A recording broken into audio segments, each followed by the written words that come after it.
Hey, here we are. Time to do another Pokemon Red stream. I'm starting this one a tiny bit early. I'm probably just gonna ramble for a little bit and then we'll get into it later.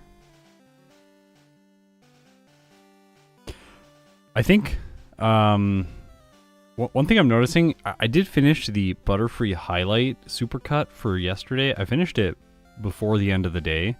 But then I had to render the video, and my wife and I were going to see Sum 41 on their final tour, so I didn't have a chance to post it. And then it feels kind of weird to post a supercut of Butterfree today when I'm streaming Beedrill, and then likely posting a supercut of Beedrill on the same day, but it feels weird to post the supercut of Beedrill after, like, before Butterfree is out. So, like, I don't really know when to post it. This is one problem that would legitimately just be solved if I posted all of the supercuts on a second channel, because then I would just post them one after another on the supercuts channel and have no worry about how they're interfering with what I'm currently uploading and doing on the main channel. If you didn't know, viewers on YouTube will only see 3 notifications for a given channel in one day. So if I make like 3 posts over here, like text posts, and then I make like a video post after that, you won't see my video. You'll see all my text posts, but not my video, if you're a subscriber with like notifications turned on, stuff like that. That's a limitation that I have to work with. I talk to like people at YouTube about this. I have like it's like a partner program or something where like a person from YouTube talks to me and they like give me advice about things. They're like, don't post more than 3 things a day. That was like the big piece of advice that I remember getting. So, yeah. So I could post all those things today, but then, I don't know, that seems a little bit much too. Also, the reason why I have been thinking so much, like supercuts can fill in the days that don't have produced videos. So like right now, I'm basically streaming Sunday, Thursday, and Friday, and then I'm releasing videos on Monday and Saturday. Okay, that's 5 days of the week. So we don't have anything to do on Tuesdays and Wednesdays. So I can just post stream highlights on Tuesdays and Wednesdays. Granted, if I'm doing 3 streams, there will be 3 highlights. So there has to be one day that I release 2 things. That just is how the math works. Woozy Moment, thanks for the $1.99.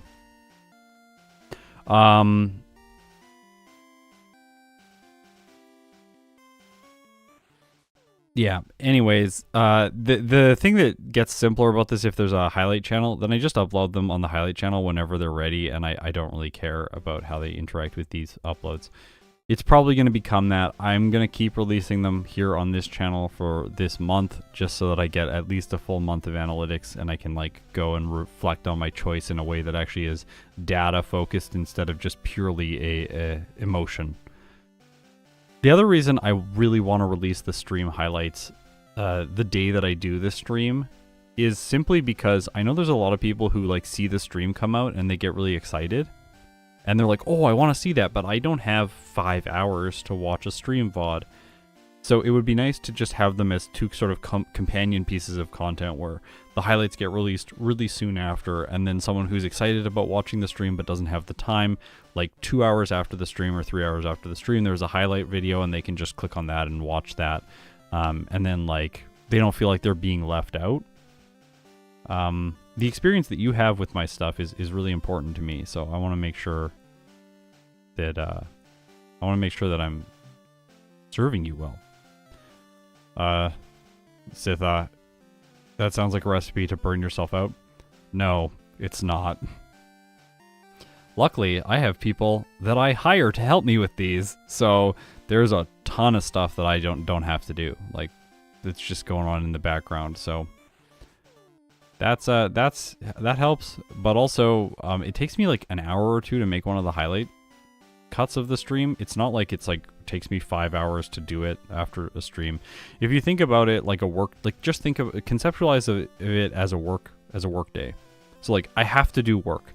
If I have to do 8 hours of work, if I do 1 hour of stream prep, 6 hours of a stream, and then 1 hour of a highlight edit, or 5 hours of a stream and 2 hours of a highlight edit, that's just a work day.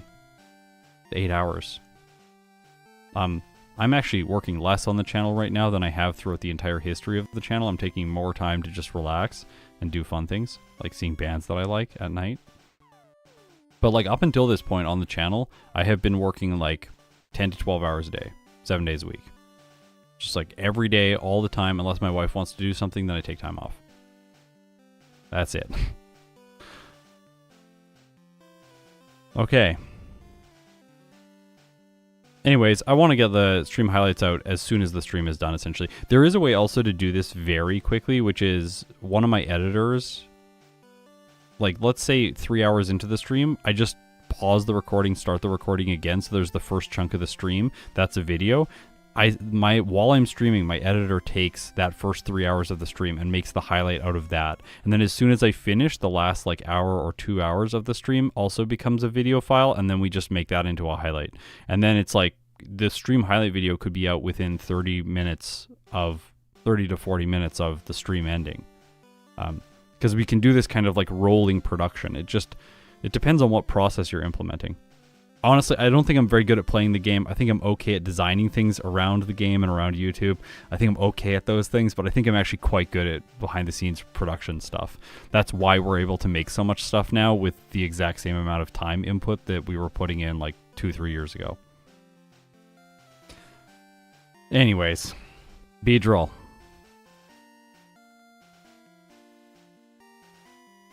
Today we're going to play Beedrill in Pokemon Red. Oh my gosh, I was going to use that for the highlight video, but that audio is nowhere near good enough. Today, we are going to play Beedrill in Pokemon Red. I have done this one before on stream with Gym Leader Matt, and I have left a link to that stream archive in the description, so you can check it out if you want to see the results that I previously got. Yesterday, for tier lists, we ranked Butterfree. It got a time of 56 minutes and 7 seconds, just narrowly beating out Rattata and Mankey's times. Today, unfortunately, I think that Beedrill is going to be filling in the gap between Mankey and Pidgey. We're going to be somewhere in the F to Surge tier, at least that's what I think. And there is a plurality of you that thinks the same thing. Most of you are thinking, or not most of you, but the highest percentage of you are thinking over 1 hour and 10 minutes. Some other people are a little bit more optimistic with under 1 hour and 10 minutes. And then less so under an hour and under 50 minutes. I'll end that poll. Previously, on stream, I got a time around 1 hour and 20 minutes. It was a little bit north of 1 hour and 20 minutes. Now you're probably thinking, Beedrill gets Swords Dance. How could it be so bad? Well, here's the problem. Look at my moveset for Brock. Fury Attack again at level 12.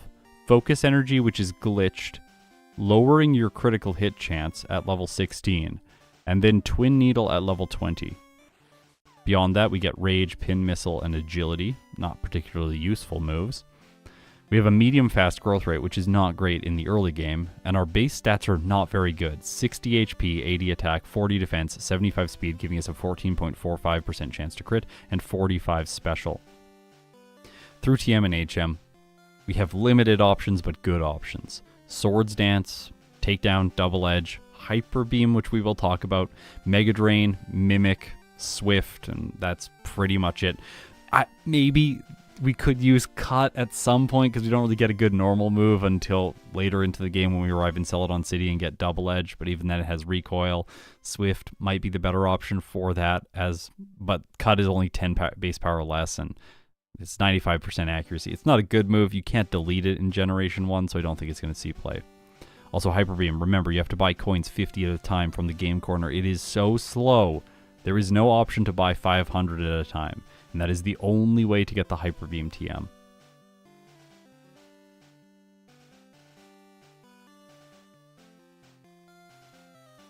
Mimic Sky Attack. Oh my gosh. People really want me to Mimic Sky Attack. That is like the number one, like, do it, Mimic Sky Attack. Like, okay. Yesterday it was the solution with Butterfree, but it's probably not going to be the solution today. Now, Executor has been causing many problems, and I had a little tiny rant about Executor yesterday. I don't think that's going to happen today, because Twin Needle is Beedrill's signature move. It is one of 4 bug moves in the game. One of 3 damage-dealing bug moves, one of 2 damage-dealing bug moves that isn't completely trash, and Pin Missile's not very good, even though we do get it. But Twin Needle hits twice, has a base power of 25, so it's effectively 50 power, and then after the same type of attack bonus, 75, which is pretty good. That's pretty good. And it also does 4 times damage to Executor, so we are absolutely going to destroy it later on. It's going to be glorious. You also have to remember in Generation 1, the poison type is super effective against the bug type, and the bug type is super effective against the poison type. So Twin Needle is super effective against poison type Pokemon, which is a ton of NPC-controlled Pokemon in this game. There are so many poison types out there. Yeah, Twin Needle is also going to wreck Alakazam, and Sabrina.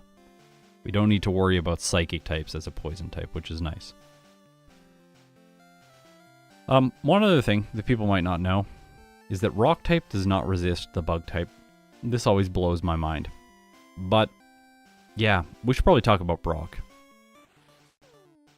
Brock is a problem for Beedrill, a significant problem for Beedrill, because the training in the early game of Red is slower than in Yellow, and Brock's Pokemon are at higher levels than they are in Yellow version. Gym Leader Matt and I did a stream where we compared Yellow and Red using Beedrill, so you can go see what the results are like over there on that live VOD if you want to check it out. Needless to say, this early game is going to be very slow. Now, I watched some videos. I reviewed Gym Leader Matt and my stuff from last year, and I could not beat Brock until I got Twin Needle in Red version. I tried at level 18, I tried at level 19, and then I leveled up to 20, got Twin Needle, and beat him. It was not very fun. I looked at Jaros' video. Now, there is another AI quirk, kind of, which is Fury Attack only accumulates 1 damage whenever you use Bide. So potentially if Onyx just spams Bide over and over again and we attack with Fury Attack, we could beat Brock at a low level. Jaros did it at level 16. However, the number of resets that we are going to accumulate doing this is going to be pretty brutal. I don't think we can pull it off, if I'm being absolutely honest. If you're judging based on game time, then doing this at like level 16, 15, I think makes sense. But if you're doing this with real time, I'm not sure if that's the correct approach. Anyways, there is a question about that. Do you risk it and go with the Fury Attack strategy against Brock, or do you just level to 20 and do the mindless thing and win with Twin Needle, which will be easy at that level?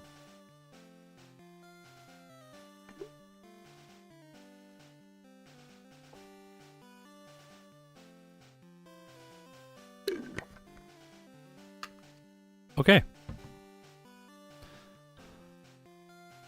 By the way, I have been absolutely loving doing this. I hope everyone's having fun with these streams, because I'm having so much fun with it. I appreciate all of you checking out this stuff, hanging out with me, playing a 25-year-old game. It's great. Let's do this. This is Beedrill and Pokemon Red.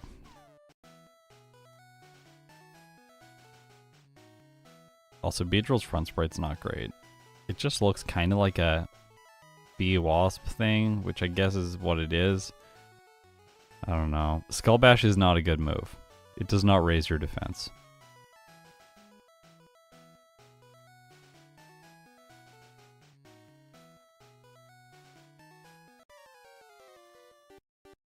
So we start with Fury Attack, which doesn't do much damage, as you can see.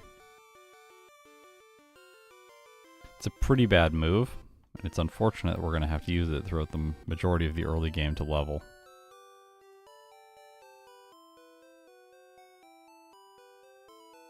We're essentially going to knock out every single wild Pokemon we come across because we need as much experience as is possible. We might run away from something if we're low health and we have to get to a center. That's really the only reason. I'm going to walk through grass patches on the way back to Pallet Town just to try and get more encounters.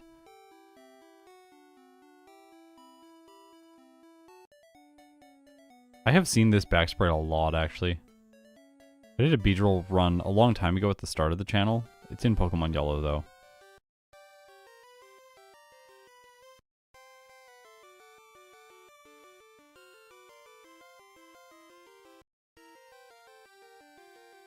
I know, Skullbash doesn't raise defense does have to be one of the sentences that I repeat the most. Everyone's like, what about Skullbash? Isn't that an option? No, it's not. It's not. It's not. You just sit there like Sky Attack. It's like the normal version of Sky Attack, but it has less power. Sky Attack also has an increased chance to flinch in later games. But we don't have that in Gen 1. Yeah, I can block out to the rival until I level up.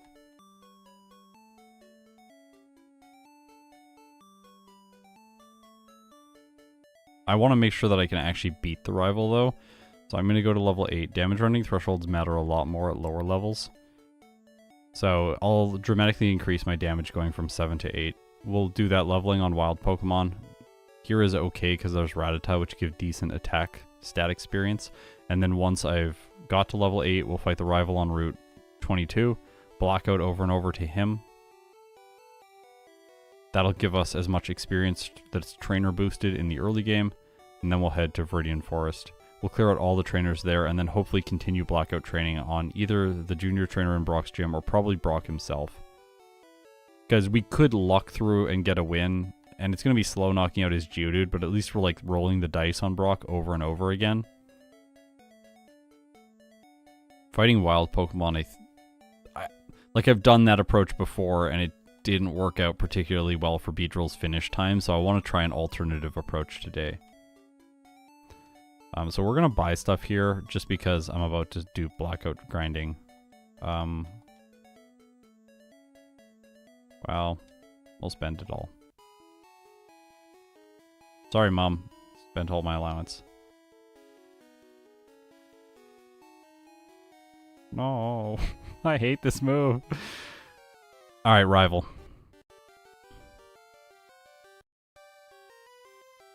A crit.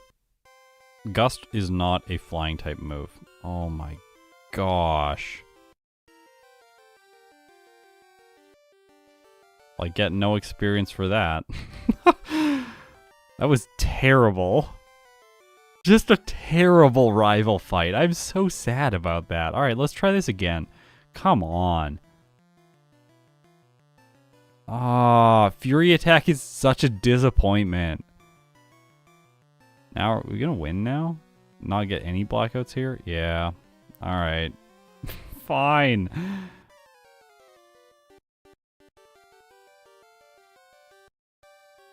Also, on the right-hand side of the screen, I know it says previous and current, but we were comparing this to Butterfree's first playthrough from yesterday. I think that's Butterfree's first playthrough.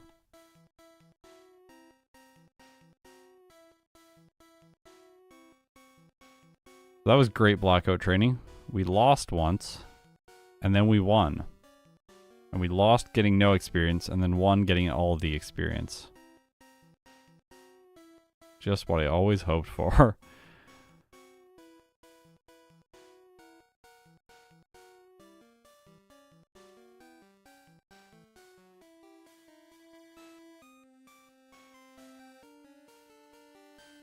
Another thing that you might want to consider, or you're probably considering, is what about using Struggle against Brock?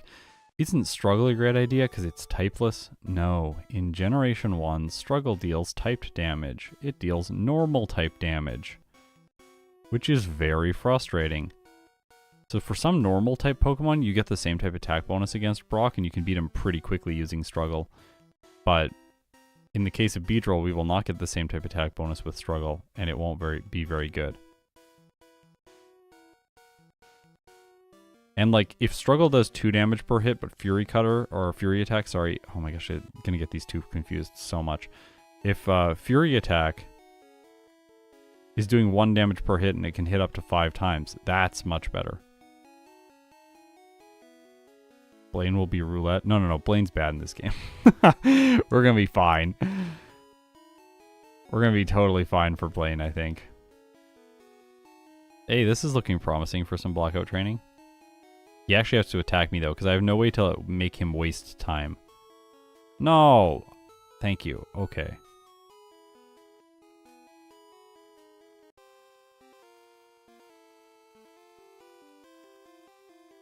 So we want to lose here. The ideal circumstance is that Fury Attack misses a bunch against the Sandshrew and it never uses Sand Attack. Or we miss on the Diglett and it does damage and then we knock it out, move on to the Sandshrew and it still gets us. No, please. Please, no! Okay, fine. Well, we beat him. Level 12. It is what it is. We're definitely not going to be able to beat Brock at this level. I don't think it makes any sense to Blackout train against him because it'll just be too slow knocking out the Geodude. So we're going to train here south of Pewter City where the Pokemon have better attack stat experience yields than they do in the forest. This will give us maybe one more attack point for Brock than we would have had otherwise. It is a really subtle difference, but it's something that will help us in the later stages of the game as well. Also, the Viridian Forest does not have as good of an encounter rate as this patch of grass. In Red and Blue, Viridian Forest's encounter rate is like 8%, whereas in Yellow, I think it's 20 or 25%. It's much higher. Also, in Yellow version, the Pokemon in Viridian Forest are at higher levels. Also, in Pokemon Yellow, there's Pidgeotto, which has incredible experience. Yeah, the list just kind of goes on. Also, Viridian Forest takes further to walk back and forth to the Pokemon Center, so there's bleed of frames there as well. There's a whole bunch of reasons why training in this patch is just better. In Red and Blue. In Yellow, I think the Forest is the superior grinding spot.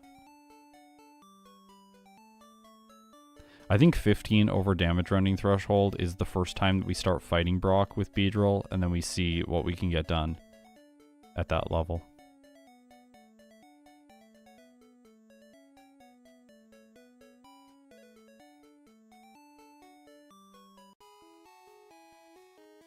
Uh-oh, I'm gonna sneeze. I'm sorry. Prepare yourselves.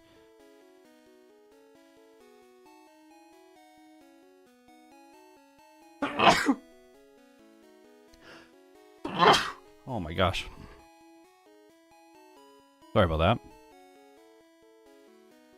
I don't have a fast way to mute my microphone. I should probably build that in so that if I have to cough or something, I can mute the microphone with my controller.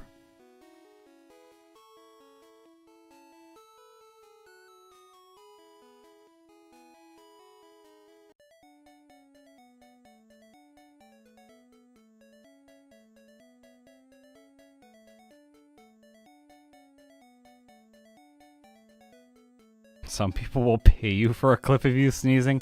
No, I don't think I'm the right... I don't think I'm the right gender for that to work.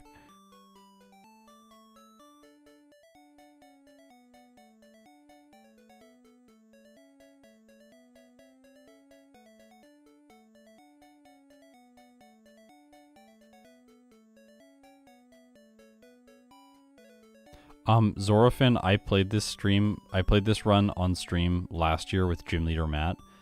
I could not beat Brock at level 18 using just Fury Attack. I leveled up to 20. I tried again at level 19 and I leveled up to 20 before beating him. Like, it was an absolutely hellish early game. So, yes, I am sure. I'm sure I can beat the Geodude at this level. I'm sure I can beat the Geodude, but I'm not trying to beat the Geodude. I need to beat the Geodude quickly with a chance of winning against Brock. If I don't have a chance of winning against Brock, grinding here is going to be faster experience because the Geodude is going to take forever to knock out. We're just going to be doing 1 damage per hit with Fury Attack. Like, Blackout training is good, but I need a chance to win to make it viable against Brock. If I don't have a chance to win, I don't think it makes sense to do it against Brock.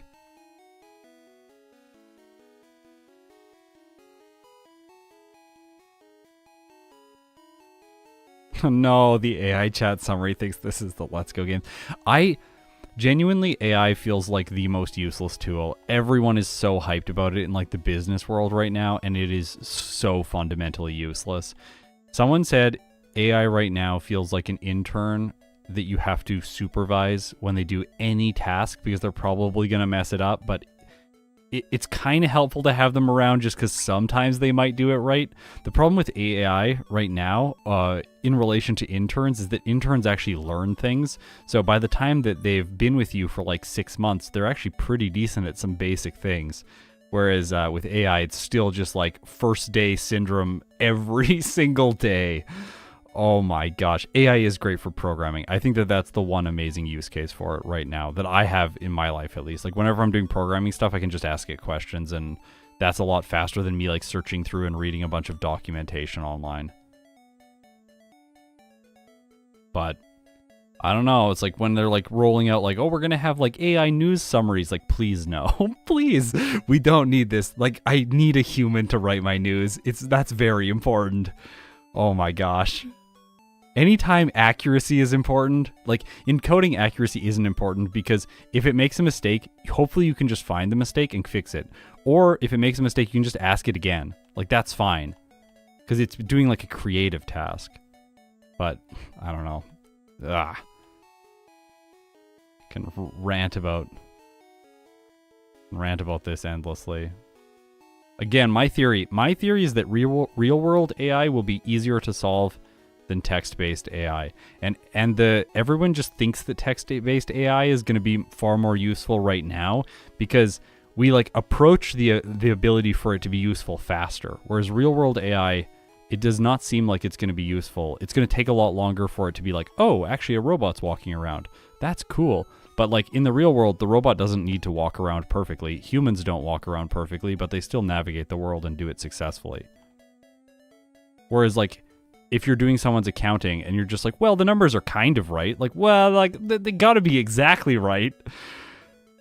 All of them. There can't just be one that's a hallucination and then like 200 that are correct. They all have to be correct. So for me, it seems like heuristics will be better in the space of things like that. And AI will be better in the space of the real world because the real world is, by definition, messy. I'm just training here until I run out of PP, then we're going to fight Brock.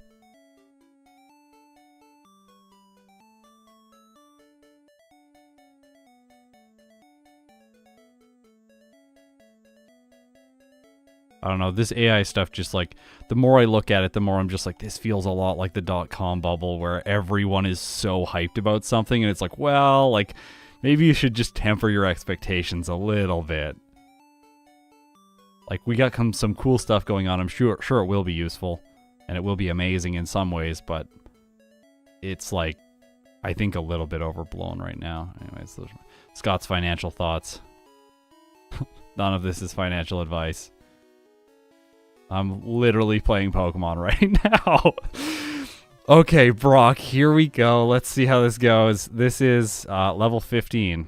Over a damage rounding threshold, and hopefully you see how hopeless this is going to be at this level.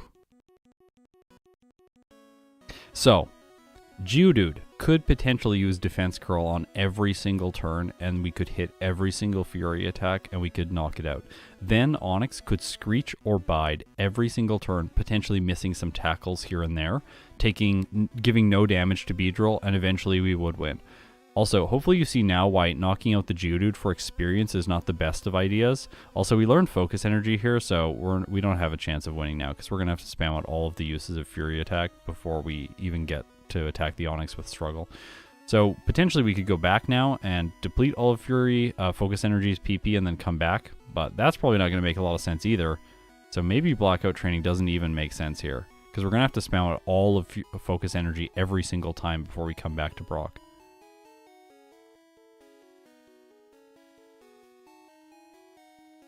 Yeah, like experience per KO is not the metric you want to look at in a situation like this. You want to look at experience per second.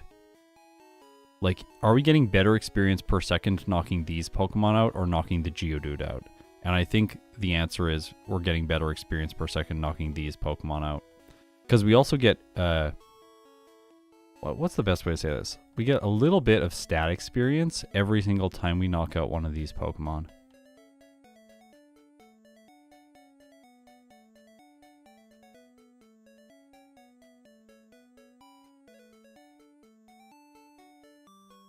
Oh, I actually, one thing people are just mentioning about AI, I just want to conclude my thought here.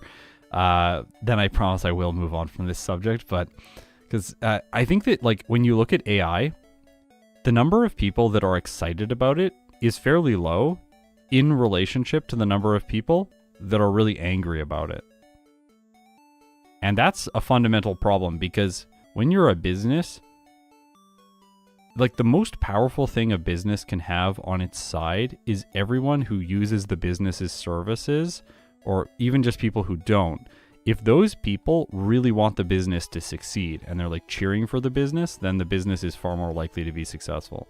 If everyone hates the business, and I just like, there's a lot of negative public sentiment around AI, and I think that that's also like a headwind that these businesses are going to somehow have to overcome. And they don't seem to be doing a good job at convincing the people that dislike AI that those people should like AI.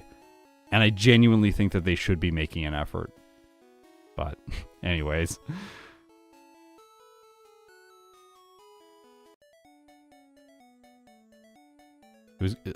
Abra's way longer than Tangela.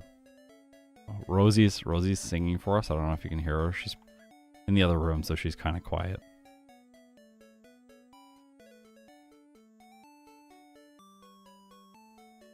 So I hope you see the dilemma that I'm in here in relation to what I talked about earlier about J-Rose's video. J-Rose beat Brock at level 16. I'm pretty sure he depletes focus energy and then just wins with Fury Attack. But you have to get lucky because you're going to save and then you're going to do a bunch of resets to Brock until you get the luck you need to win with Fury Attack.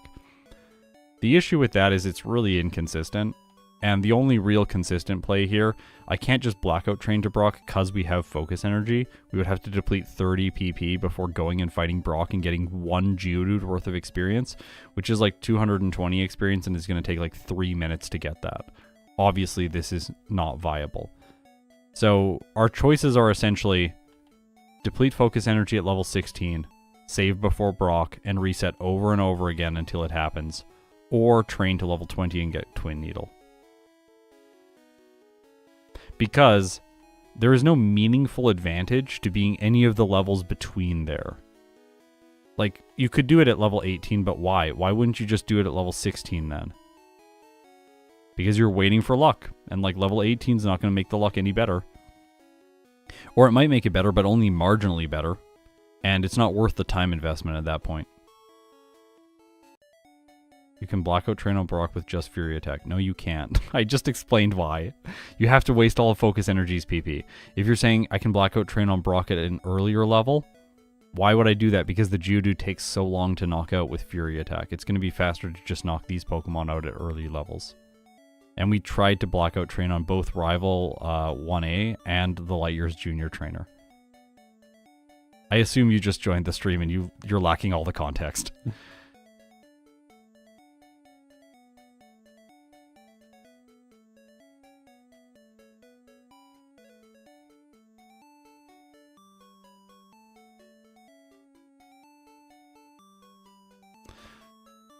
So, for everyone who voted on a time under 50 minutes, I am sorry, but it is very unlikely that Beedrill will ever get a time like that unless you do this as a task, because it's just got a terrible early game.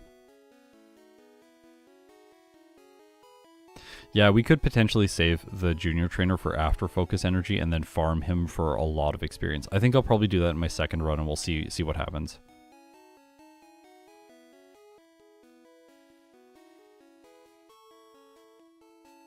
Hopefully everyone is not sporadically losing audio. Let me know in the chat if there are audio problems today.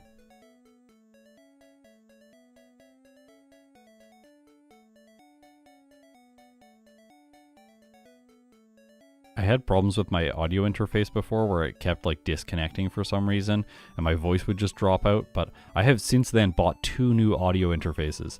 I bought a budget one to just try and solve the problem very quickly, and then I noticed that the audio quality wasn't quite good enough for my standards, so I went out and bought another one. I am really hoping that this is the last one I have to get.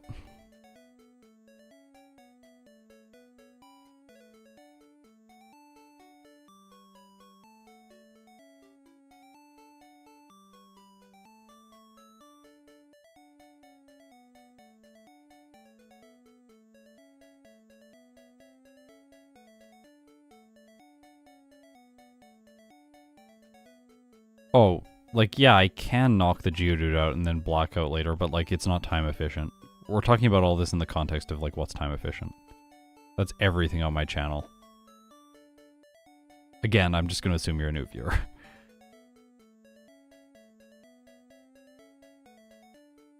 When I say I can't, I don't mean that it isn't possible. I mean I can't do it when I am trying to get the best possible time. I am going all the way to 20, yes. It doesn't make any sense to try this at a different level. 16 or 20. I think those are the two levels that make sense for Beedrill.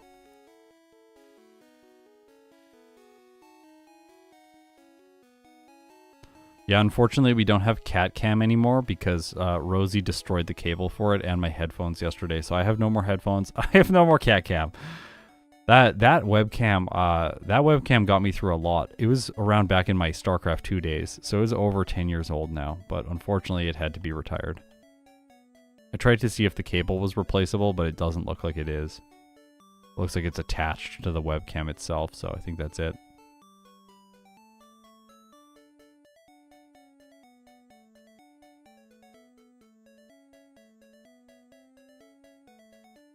Oh yeah, so from level 10 to 16, cap off every wild trip with a light years blackout. That's a good idea. Because you can block out.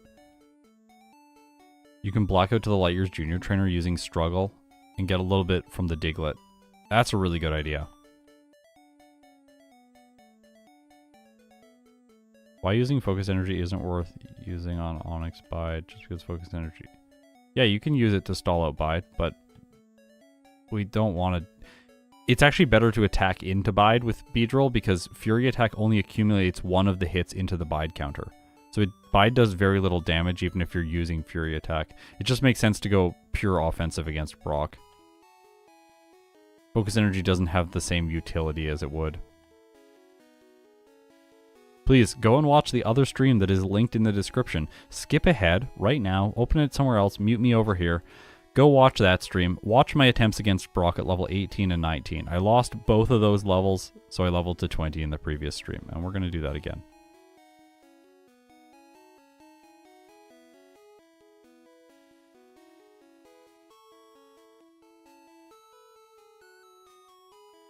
I think the thing about getting a crit with Fury Attack is it still does very little damage, and it only accumulates one hit, remember. So if your Fury Attack does 2 damage to the Onyx, he's only going to deal 4 damage to you with Bide. And you might hit 5 times, which would mean you'll deal 10 damage, and he'll deal 4 damage to you. It's a good trade.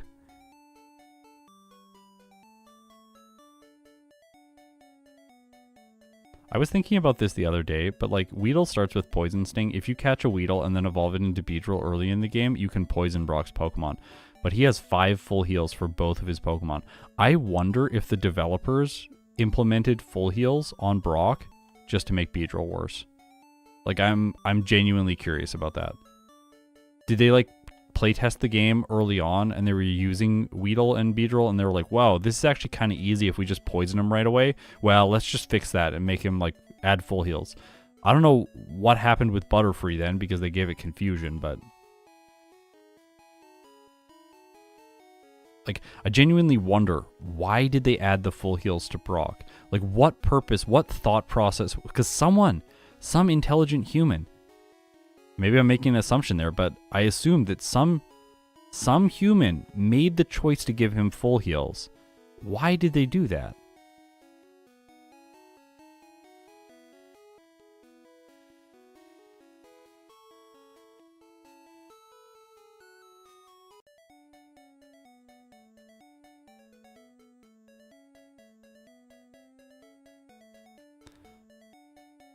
We're getting close. This is what I remember last time. It's like a 30-minute Brock split. And then after this, the rest of the game goes by real quick. No, not only Brock has 5 items. Misty has 1 X-Defend per Pokemon. Giovanni has 1 Guard Spec per Pokemon, but it feels like 5.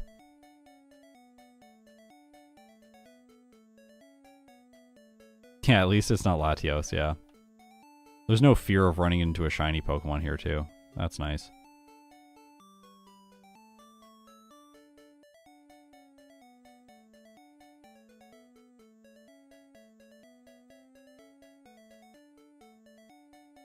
Yeah, I believe the 18 and 19 I believe the 2 damage to the Geodude is why I tried Brock at those levels on the previous stream. I think I calced it before I went into the stream with Gym Leader Matt. I was like, well, 18 seems pretty good. I know that Snowy did a yellow version Beedrill, and they found that beating Brock at level 17 was optimal in yellow version, but he's 2 levels lower in that game. And that makes a lot of sense. Like, if 17 gives you just the amount of damage and stat experience you need to maybe do 2 damage per hit, and I think that's what it is, then you can do it. And there's no reason to go to 20. So it's different in yellow version. Again, yellow version.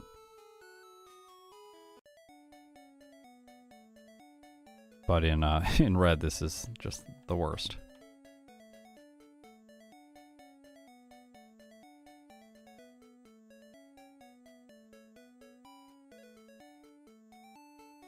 Is Twin Needle any good? Yeah, it's really good.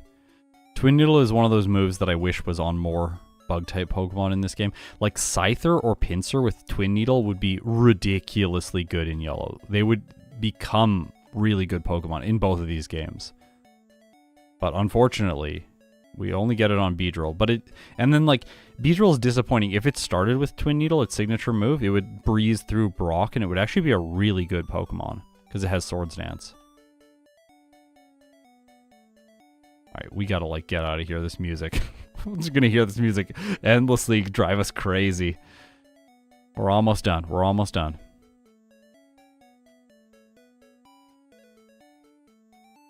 I've always thought about doing a series like that. Like, I'm allowed to make one change, or a video, like a big video. I'm allowed to make one change to every Pokemon to try and improve the Pokemon as much as possible. And then, like, which changes would it be? And, like, Beedrill, it's like Twin Needle at level 1. That's obvious. Alright, level 20. Twin Needle. Yeah, let's do it.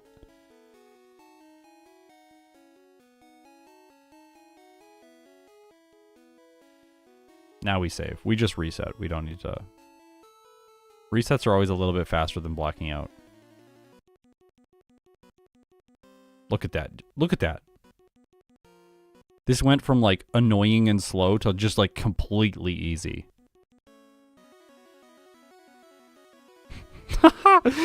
The comparison of splits. 24 minutes and 39 seconds slower. Pain.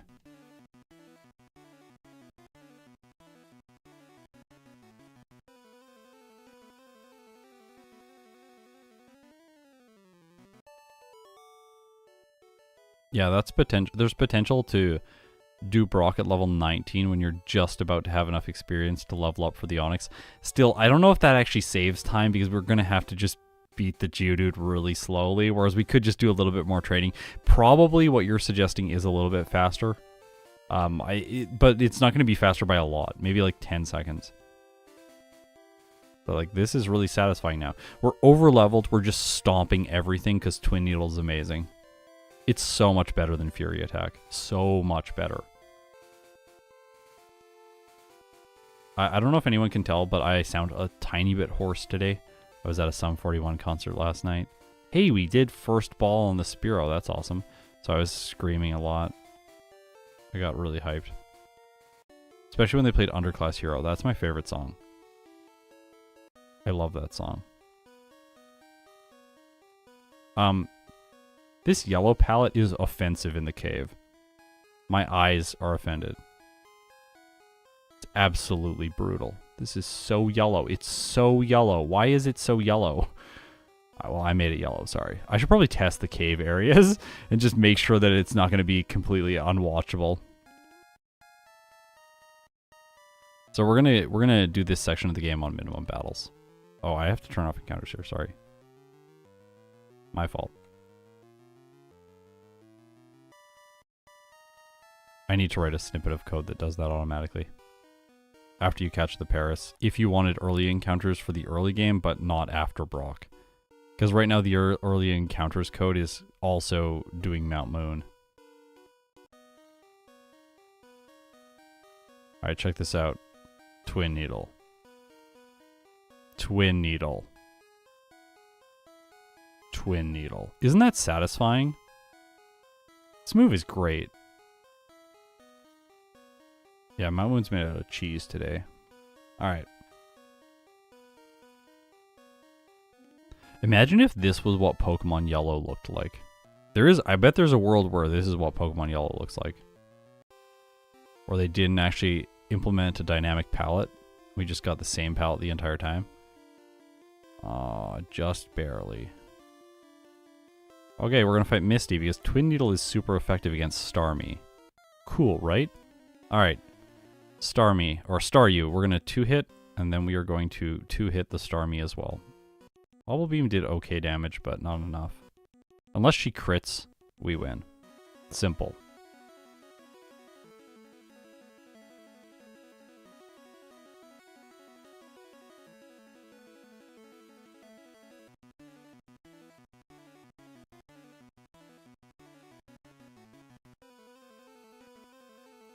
Alright, we have to fight a flying type now. Guess what we have to use? Twin Needle. Or Fury Attack, not... Yeah, Fury Attack's better against the Pidgeotto. Well, yeah. That's basically it, though. Twin Needle's then better. We can go Fury Attack on the Charmander, I guess. Easy.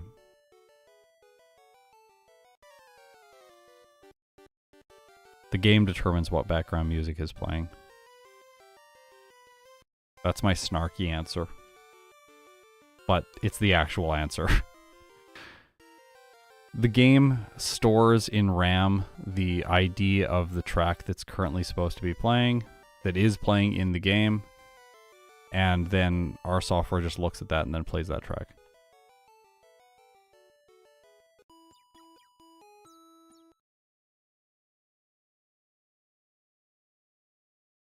Thanks to Austin for writing this music software. It's great.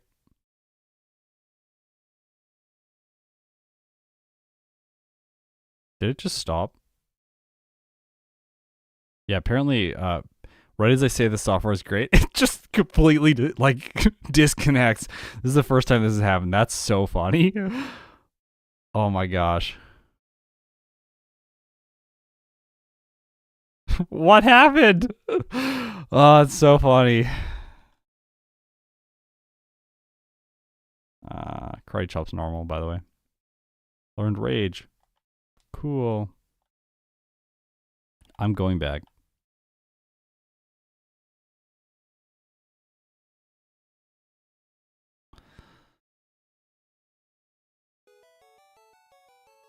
Alright, there we go. We got the music back.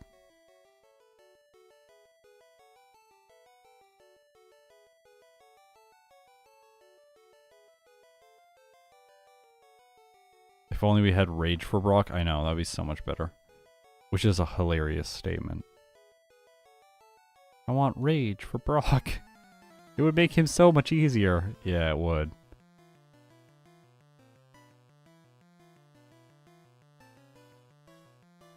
Thanks to Garu for doing this art. It's great to have that hiker have a little bit more personality.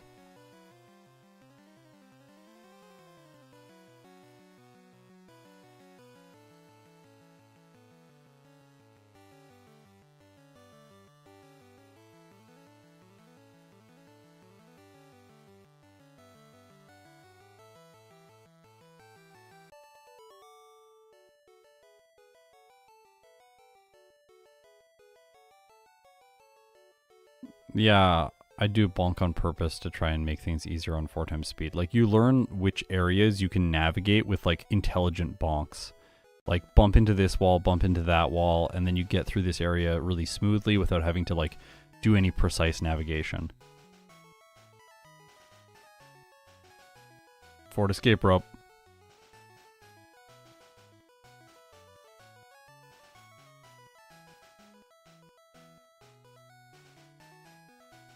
Imagine if Beedrill got Dig. Oh, it would be really good if it got Dig. It would be really good if it got Dig. Unfortunately, we have Twin Needle, which is like a pretty good move. Oh, and see, it can poison. We just haven't got one of the poisons yet. This is the first one. Nice. Drowsy, though. Watch us destroy this menace. Yeah!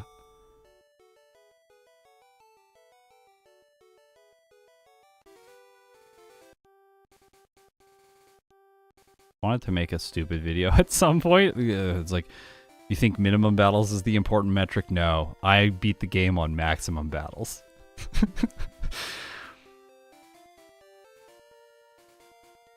The most useless thing to contribute to the Pokemon community. Did I get a poison on the Geodude? Okay, I just didn't see it. Stop. Stop. I hate this. I hate sand attack. Worst thing ever. I'm going to save. I don't want to heal. I don't think I have a healing item anyways. Plus, this Spearow has Peck. Okay, we crit. Cool. And then it tail whipped. So he wasn't scary, but he could have been. He could have pecked and then hyper fanged.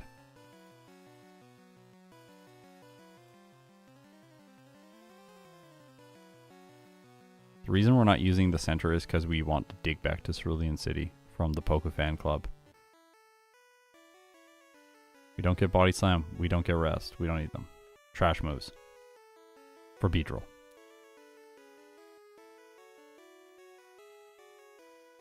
We do want this candy though. Candies are always good. Well, not always. Not if you're a Hypno. Hypno is just like, I'll skip all the candies and I'll still be fine. It's a really good Pokemon.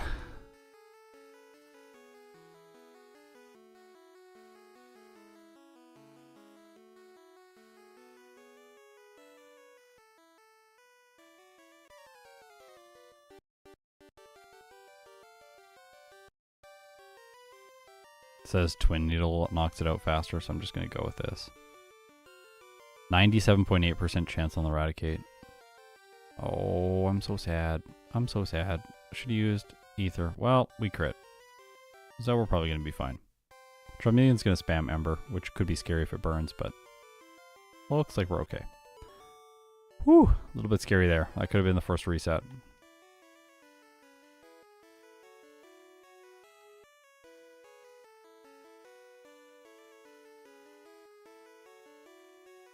Should have healed at the bed.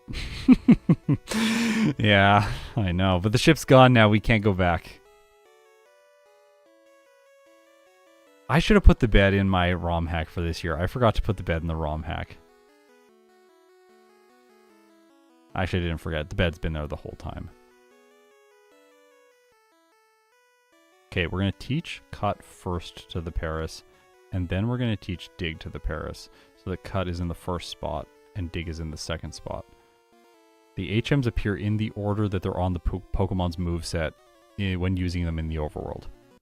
Okay, Surge. 36% chance to knock that out. Well, we poisoned it and got it in one turn. Pikachu is a guarantee, and then a 2-hit on the Raichu. X Speed. Perfect play. Absolutely outstanding performance, Surge. Love it when he... Yeah. Gosh, he's so bad. No, I didn't pick up Rest. Rest bad. Scott, don't you know that you can dig out of the Poke Fan Club in red? Yes, it's just my muscle memory. I always go to Diglett's Cave. I've played a lot of Yellow. I've played like Yellow hundreds of times over the last 5 years. It's hard to break habit. It has nothing to do with knowledge.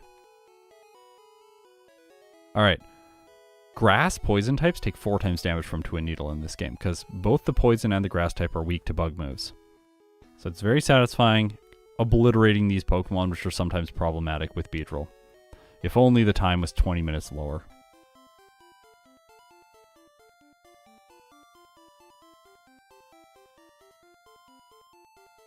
Do you see how this thing is a machine? It becomes a machine as soon as Brock is done. Which is hilarious because in these... Oh, this is offensive. I am so sorry. Oh, it's like a... It's a bad color. I don't like it. Cool, he missed the Bone Club. That's ideal.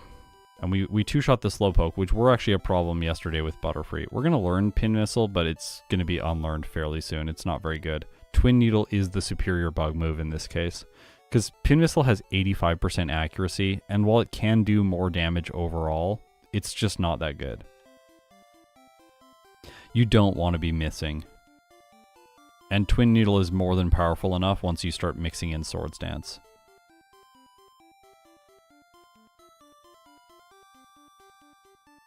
You know, this Yellow, it's growing on me. It's growing on me in here.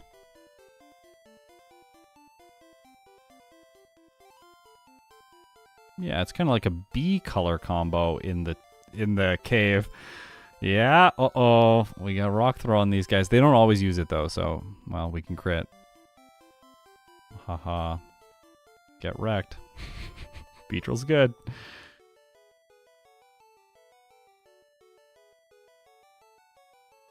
Okay, I'm gonna start doing this, repelling as soon as I get through those stairs.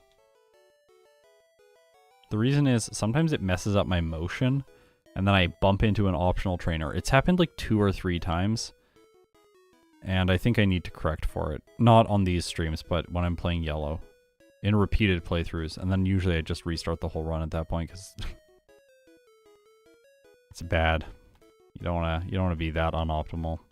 Doing a trainer that has like 4 Pokemon. I'm just gonna heal. We can't get Swift. I think I will get Swift today because Fury Attack is so frustrating to use. This move is not going to be useful for very long. Oh, one person is going to comment saying, what about using Focus Energy in combination with Swords Dance so that you don't crit anymore? Cool. I have to put Focus Energy in one of my move slots for the entire game and hold on to it just so that I can avoid occasional critical hits. Critting 15% of the time is fine.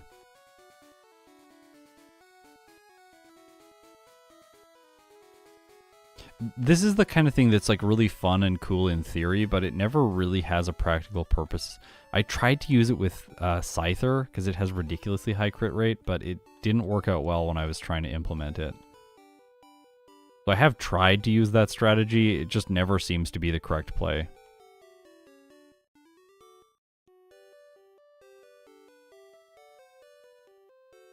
Now I might be able to skip this with Beedrill, we will see. But I'm going to do it for now.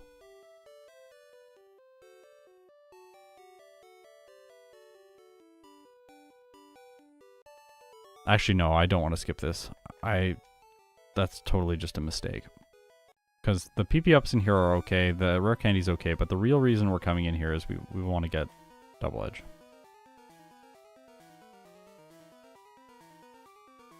Oh, Swift is useful here. Knocks these out faster. I crit both of them, yeah! That's great. Okay, we have Double Edge now. After Double Edge, rare candy. Dig out. Nope, not cut out.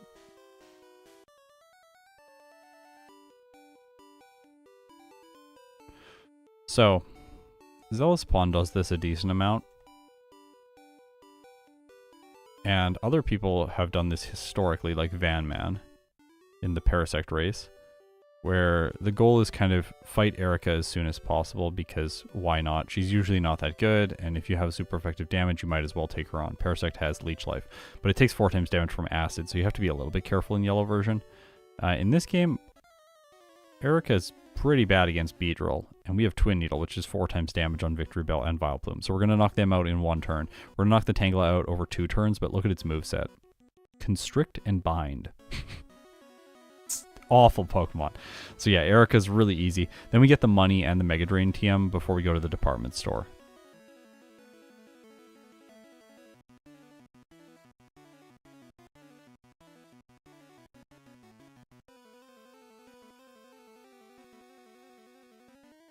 We're going to keep Mega Drain because I am going to be using that move later.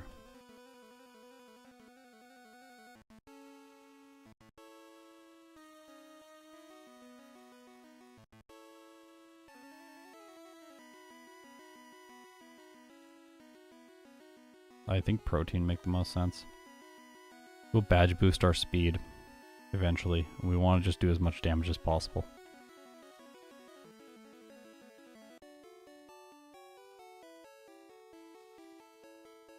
No reason to keep Mega Drain? Yes, yes, yes. We need Mega Drain for the late game.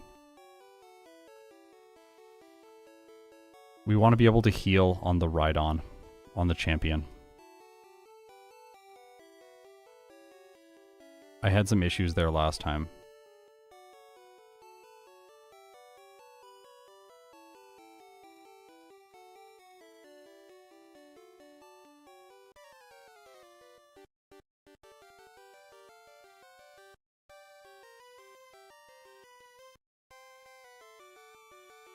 Yes, look at that. Beautiful. 1 hit the execute. So satisfying. Swift is good enough here. Oh, we got burned. Okay. Well, we'll use the full restore now. We get another one in the Safari Zone.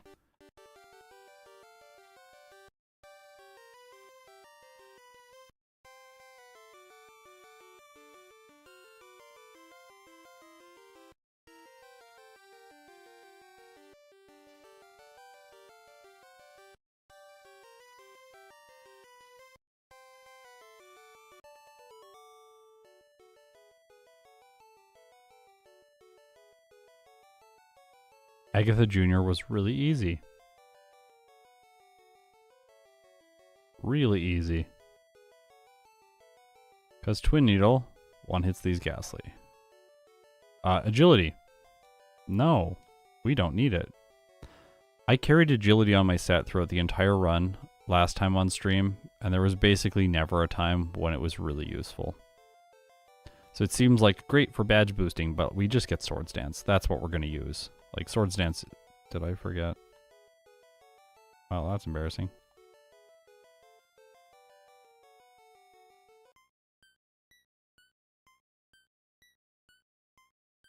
This is not something you want to forget. It wastes a lot of time to forget this.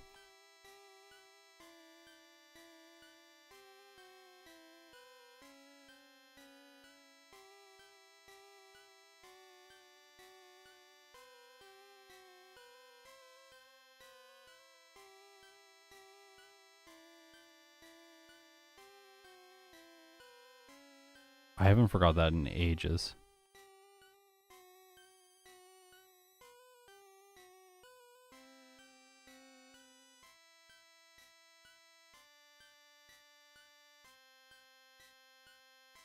You see how much time this wastes? This wastes like 40 seconds.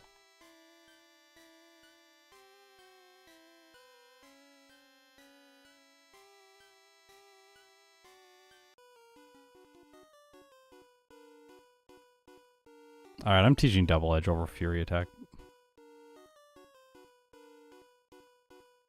Like, this is annoying. I just want to be able to one-shot more powerful Pokemon.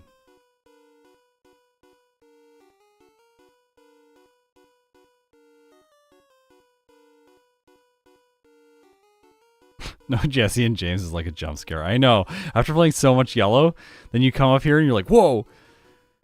There's no Jesse and James. Also, it always surprises me in Mount Moon, because I expect them to stop me on the ramp, and then I just walk straight up the ramp. I'm like, wait, what? They're not here? No, they're not.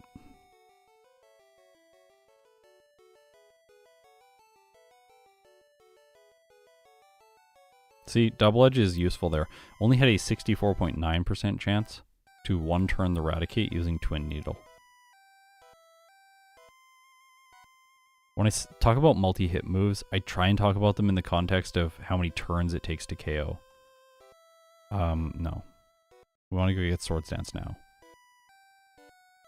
Swords Dance as fast as possible, obviously. This move is amazing. Oops, talk to that rocket. Feeling a little bit chatty today.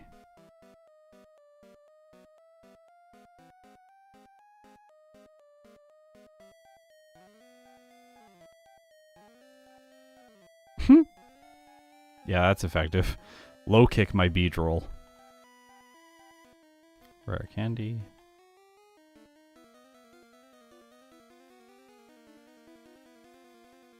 Oh, what am I doing?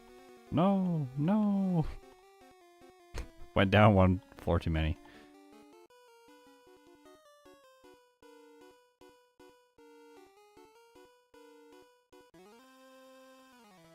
It's not really that mandatory. Double Edge is nice to have, but it's not really mandatory because you can get away with it just with Swords Dance. We can't use that protein. Okay, that's interesting. That's the training from the early game. So here is where we get Swords Dance. This is the best move that Beedrill has. Twin Needle's good, but bye-bye Pin Missile. We didn't use you once. So next time we should probably just not teach it.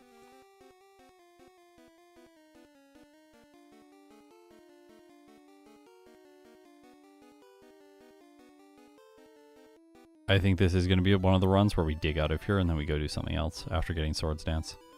I don't really feel super comfy fighting the rival. We don't have a speed boost yet. We can probably beat Koga fairly soon. There's some good training on Cycling Road that are poison types, which we're super effective against. Haha, so weird. We also can't get poisoned by them. Like, we can fight Grimy Biker. Twin Needle 1 hits all of his Grimers, so this is fast. 1 turns all of his Pokemon. Sorry. I think Swords Dance, yes. I think if you consider every single generation, Swords Dance is the best move in Pokemon. I think if you consider just Generation 1, Amnesia is better. So it's like 2nd place in Gen 1, and then it's 1st place in every other game.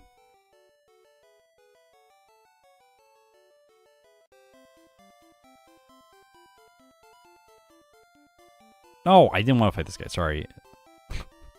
Oops. I wanted to pick up the PP up, and I thought I was on the right tile, and then I forgot there was a trainer there. This is just a silly mistake. Small lapse of judgment. Where is it? Come on. There we go.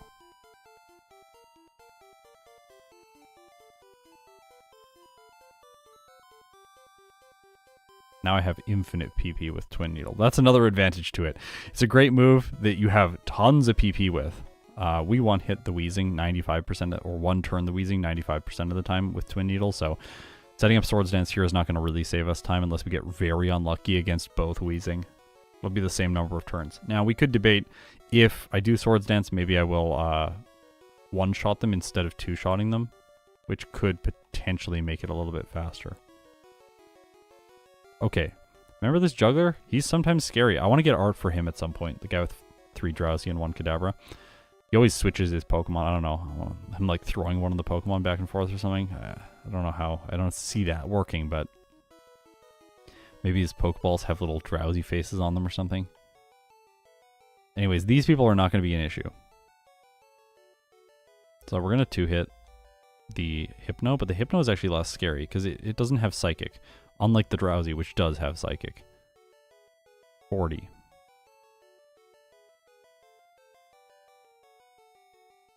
The Hyper Potion that I picked up after getting Swords Dance is specifically so I can use it here before Koga. Alright, Swords Dance. Gonna do this twice, then we're gonna sweep.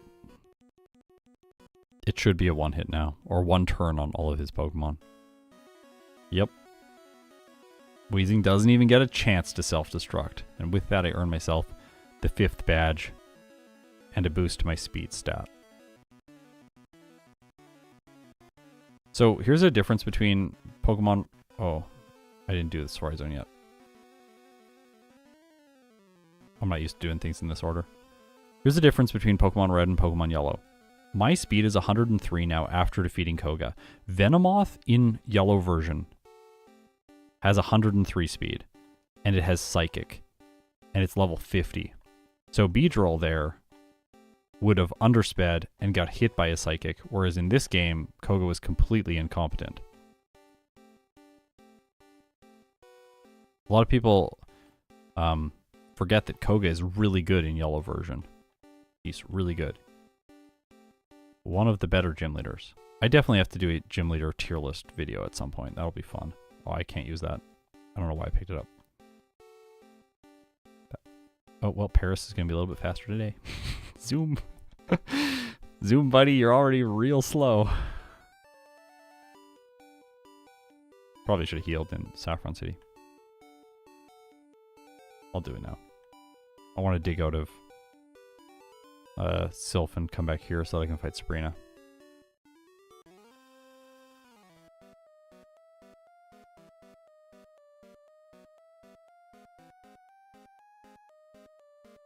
Do you see how few optional trainers I'm fighting with Beedrill? This is because it gets really good at this point. Okay, Pidgeot. It's kind of bad. As long as it wing attacks, we're good.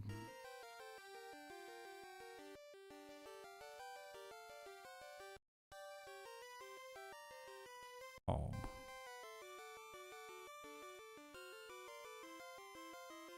I guess I die? Yeah. First reset.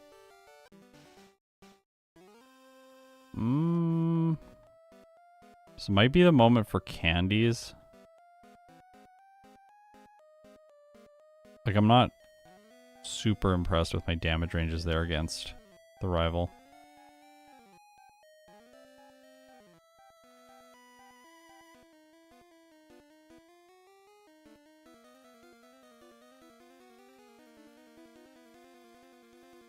Yeah, it's just like so many optional battles in the early game and then none after that. The Pidgeot's always going to spam wing attack, so. Fight Hypno Sandwich and then we'll fight him again. Oh. I think I can win with 3 Swords Dance, yes.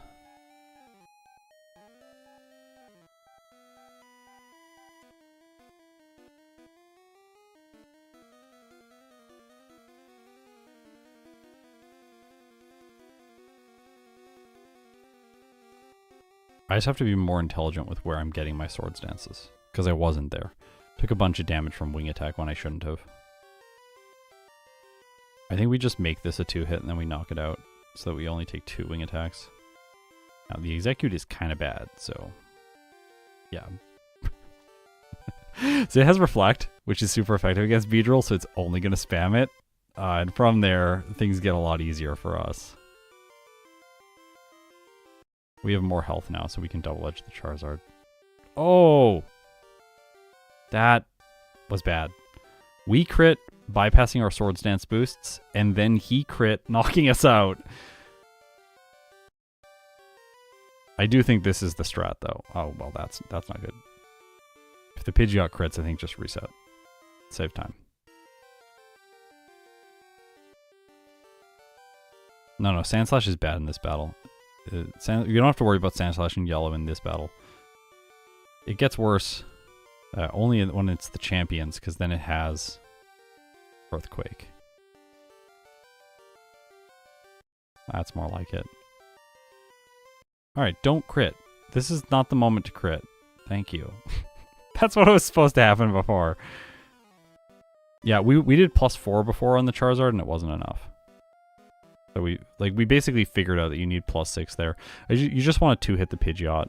Because you could 3-hit it with Swift or something and then not set up Swords Dance, but then have to set up later. So it makes more sense to just Swords Dance once, 2-hit the Pidgeot, then set up the rest on the Execute and move on from there. You're going to 3-hit the Pidgeot no matter what. Oh yeah, Lapras.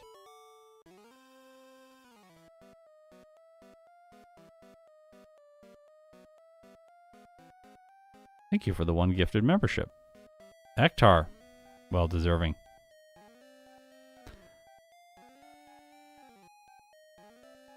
Guard spec, of course.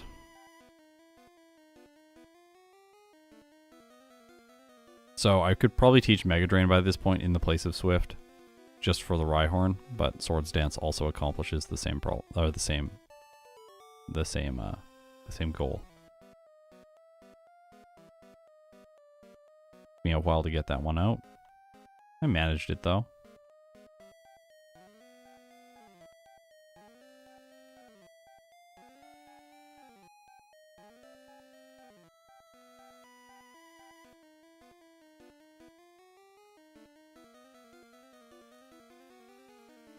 Oh no. Alright, this should be fine. Sabrina's at lower levels in this game. In yellow, her Alakazam has 133 speed. We are a little bit slower than it right now. And we're going to level up into the Venomoth, which is perfect. 45. And then we can Swords Dance. Oh, we're faster than the Alakazam anyways, so simple.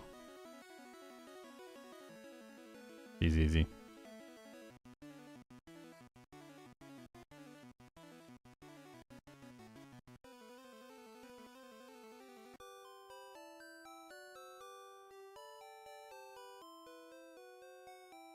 Yeah, crits are a bad thing in this game, with Beedrill at least. I gotta go back and get strength. No need to fight Psych today.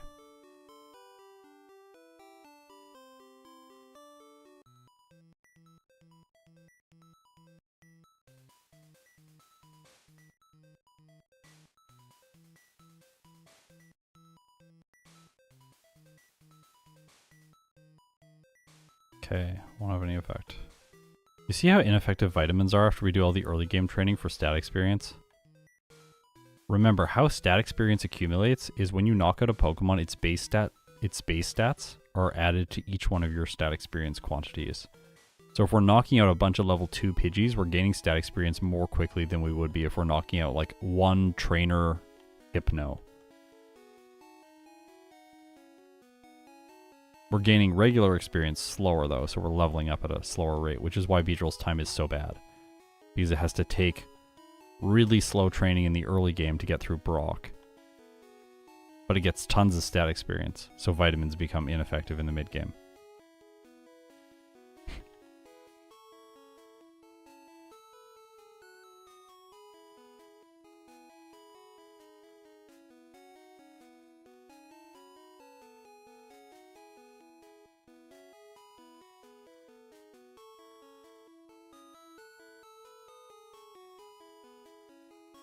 This track is so cute. Also, Tombstoner Brother, shout out to Gym Leader Matt, who I did this challenge with before on stream. It was great having you on the channel, Matt. Hopefully you're doing well. I know you've been moving recently, so... Okay, check this out. The Growlithe just spams agility and sometimes uses Ember, giving us time to set up for free to +6, and then we one-shot the Rapidash and likely the Arcanine with Double Edge. Yep. Simple. So whoever at the beginning of the stream was like, Blaine's gonna be... No, Blaine is not. Blaine is gonna be extremely easy.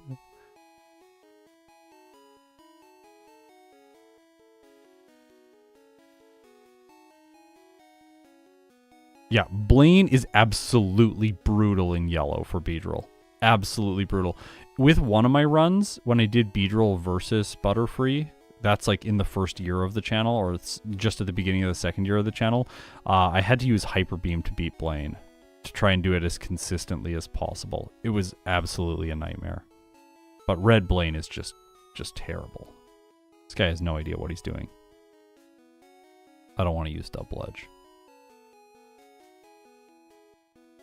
Blaine is hardly even worth a split. Yeah, it kind of feels like that. Honestly, in red version, it feels like we have the first 3 gym leaders, of which one of them is kind of always bad. Only in some scenarios is he not bad. I also don't need to heal here, so Mega Drain in the place of Swift now. Now we have what I think is our final set. Twin Needle, Mega Drain, Double Edge, and Swords Dance. We might switch out Double Edge for Mimic, but that's really it.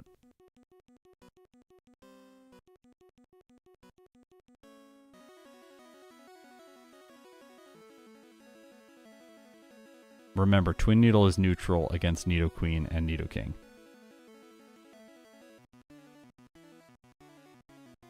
Oh, Mega Drain's really bad with Beedrill, but it still works on rock ground types.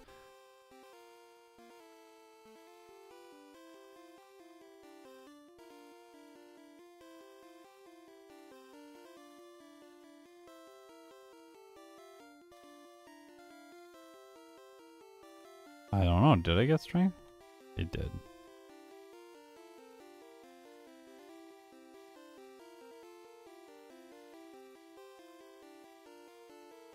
We may need to candy before this fight.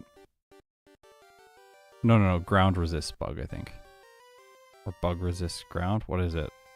I don't know. I don't know that interaction. I never know how that interaction works. This Pidgeot has agility. Get wrecked. And then the nice thing about this Pidgeot is that Rhyhorn follows it, so we can just recover all of our health. One hit the Execute, always the most satisfying thing. Maybe let's Twin Needle. No, let's not Twin Needle the Gyarados, even after a bunch of Swords Dances. I think that was a crit, but... No! Okay, we're slightly slower, 6 speed, so we're gonna candy now. Ground does not resist bug. Bug resists ground. It's always one of the directions, and I always forget. There. 55. Over 3 damage rounding thresholds. 50, 53, and 55. This will dramatically change things. Yay, more agilities from the Pidgeot. Aww. It's better if it agilities first and then wing attacks later so that you get badge boosts in defense first. Yeah, okay, I crit last time. That's why Twin Needle did so little. I just wanted to save health so that I know that I can double edge the Charizard. Yeah. Double edging both the Gyarados and the Charizard, we're going to lose quite a bit of health. The candies there just to ensure that we outspeed the Alakazam. Like, we could agility for that and then do it at a lower level, but then we give up one of our move slots, and I don't think giving up a move slot makes sense. Plus, do we need the candies for the end of the game? Likely not. It's not like we're going to be, like, one level too low or something. Look at our speed right now, 145. The champion's Alakazam has 156, so we should be fast enough.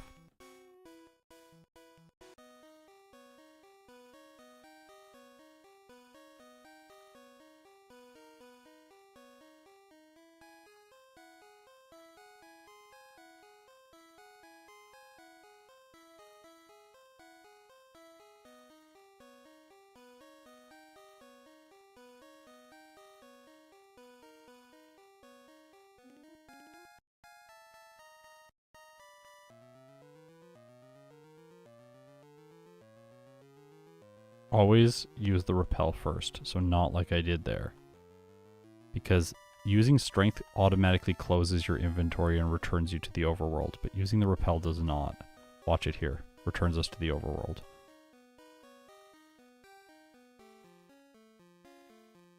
Okay, every time the boulder is red, the boulder's not sexy, but it was really nice when it was purple.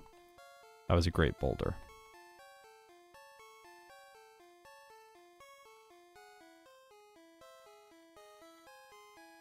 We could fight the cool trainer there for more experience. Again, this is the kind of thing that I don't think is necessary.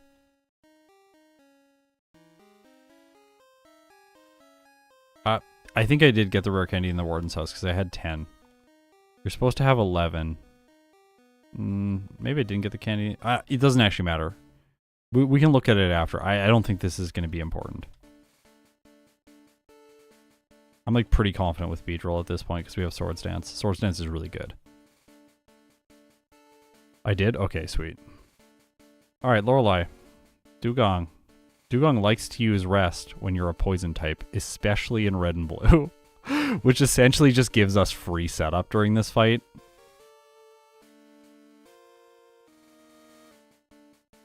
Aww, the attack drop there.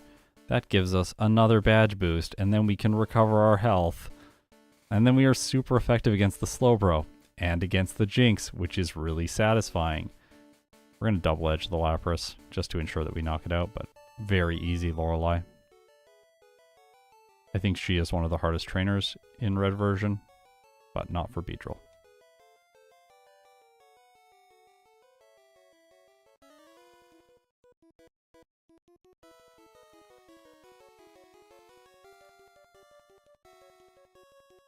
Whoops. Okay, there's a nice interaction here. We can double edge the Hitmonchan and the Hitmonlee because then Onix comes out and refills our health. Thank you, Onix! You're so kind! And then we can just double edge the Machamp. Hiker Guy. Hiker Guy's bad.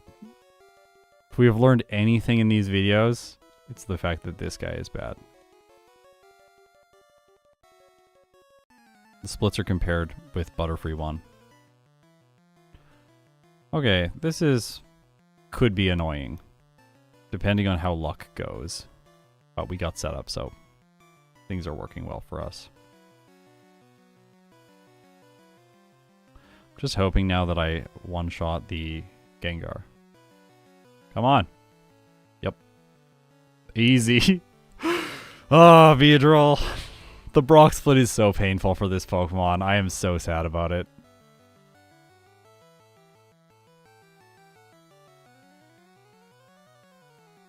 So we're not going to get over the damage running threshold at 64 no matter what, but we want to ensure we don't have mid-battle level ups.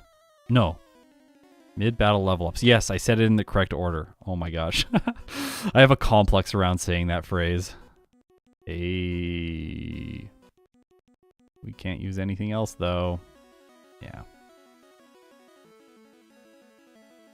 Lance is a joke if the Gyarados cooperates. If the Gyarados doesn't cooperate, then Lance is is a challenge. I think I only need 2 swords dances and then double edge and then I win. We probably... I don't really want to Mega Drain the Garrett, those things, but... Do I Mega Drain this? No, we don't Mega Drain this. Don't do that. Aww. So, the only Pokemon that can actually damage us are the Aerodactyl and the Gyarados. We want to set up on the Gyarados so that we one-shot, double-edge one-shots after 2 Swords Dances. But then we have a question. Do we go real slow on the Dragonairs while they spam Agility and just get our health back to make the Aerodactyl easier later in the fight? I don't think this is the proper way to play. I think the better way to play is probably just complete my setup, then just hope against the Aerodactyl.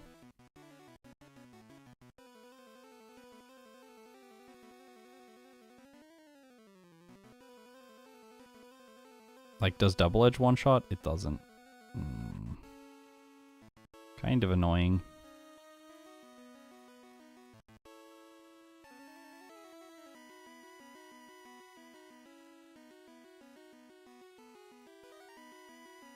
I was hoping to be able to one shot the Aerodactyl at some point, but looks like we'll just have to 2-hit it.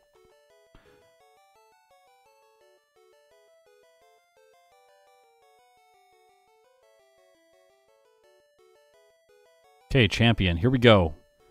Beedrill is going to crush his Executor. It's going to be the most satisfying thing ever. Swords Dance. Wing Attack with a critical hit. Swords Dance again. Sky Attack, Double Edge. Oh my gosh. That was a Gen 1 miss on Double Edge. Hilarious. It makes it look like Pidgeot's in the air with Sky Attack, but no, it's not.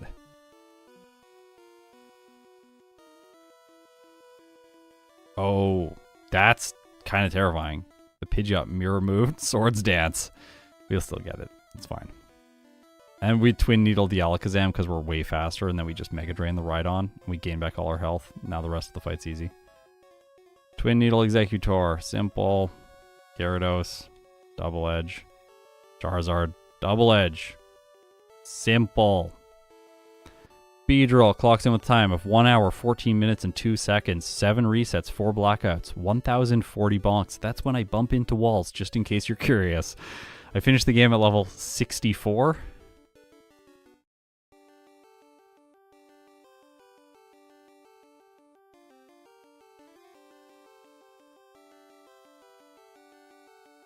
With a game time of 4 hours and 41 minutes. When compared with Butterfree's first playthrough from yesterday, Beedrill is 8 minutes and 46 seconds slower. Please just let that sink in. I want you to look at those splits for a moment. Beedrill was 24 minutes and 39 seconds slower than Butterfree in the Brock split, but it finished the game 8 minutes and 46 seconds slower. So it was able to claw back so much time throughout the rest of the game, especially at the champion.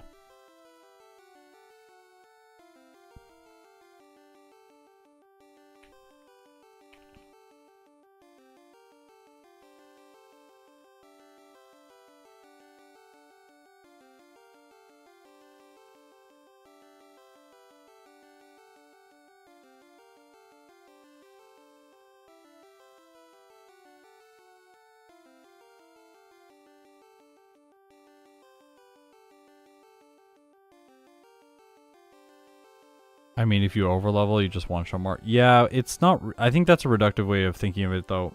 There's a couple other factors here that are helping Beedrill, so let's just quickly talk about them.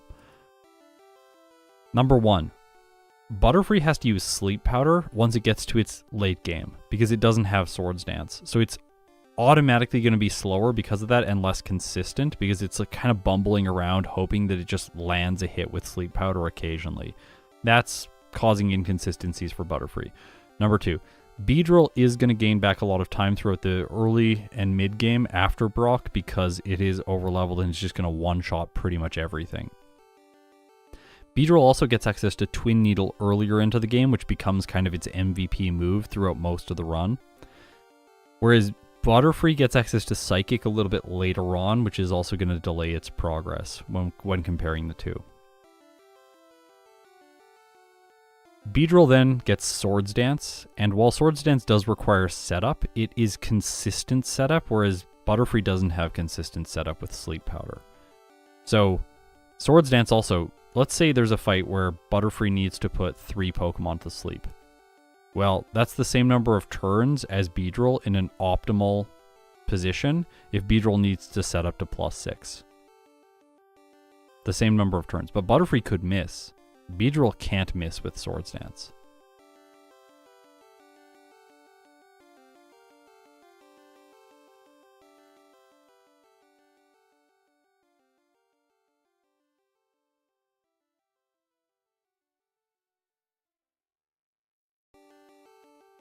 Yeah, if Focus Energy actually worked correctly in this game, I think we could get the Brock Split lower. If we level up to the point where critical hits are doing like 3 damage, like, and then every crit with Fury Attack does the same amount of damage as the initial critical hit. So if you do a 5 turn, then you're doing a ton of damage, like 15 damage in one hit, in one turn. So if Focus Energy worked, then Beedrill could leverage that. Honestly, you could just, that would be level 16 Brock. You just fight wild Pokemon and do Blackout training, levels to 16, deplete all of Focus Energy PP down to 1. 1 use of Focus Energy right at the beginning of the battle, then just spam Fury Attack. I feel like you'd win very quickly doing that. Even in the worst case scenario where you never get crits, which is like almost impossible, maybe you don't need to deplete the PP. That's like a backup, just in case you have to use Struggle, but you probably don't even need to do that.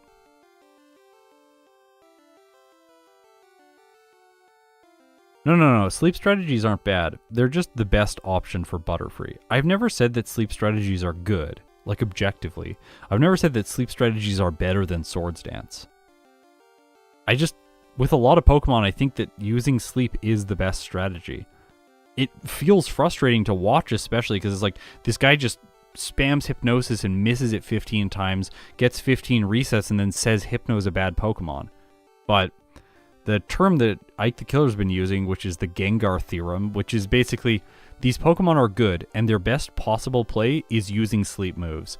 Because of that, they will be fundamentally inconsistent. There is a really great Gengar playthrough that's sub 40 minutes and feels amazing and makes it look like one of the best Pokemon in the game. And then there is a really terrible Gengar playthrough where it gets like 44 minutes and resets like 100 times. And you're just like, wow, this Pokemon is irredeemably bad. Gengar is going to be much better in Red and Blue when compared to Yellow, because the champion does not have a Sandslash with Earthquake. If the Rhydon had Earthquake, things might be a bit different for Gengar, although I think it does learn Mega Drain, so even then it wouldn't be too much of a problem because it's a dual type, whereas the Sandslash is a mono ground type, which works in its advantage, because then you can't Mega Drain it in one shot.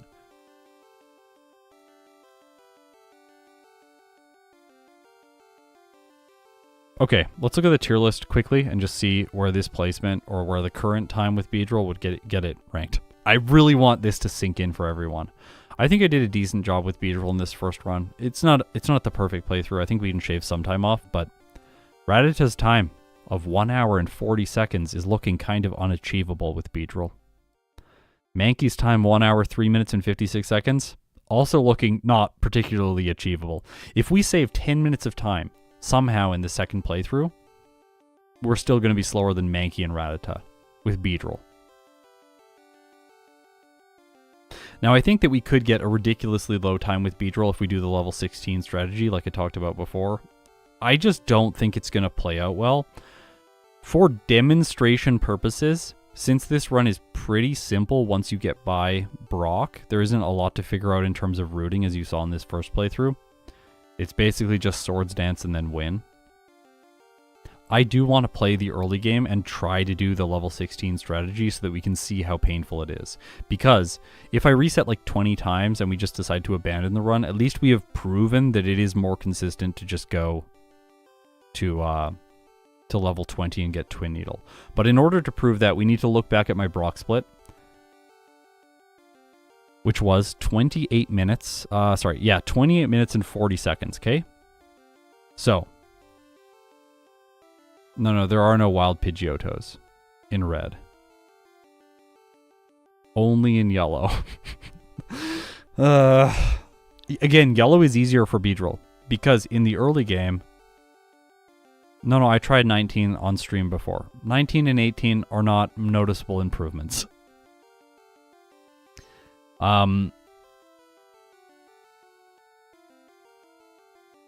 So what we're going to do is we're going to play Brock once now, and we're going to use this as the test to see if it feels more reliable to go with Twin Needle for Brock, or if it feels more reliable to do a level 16 Brock, okay?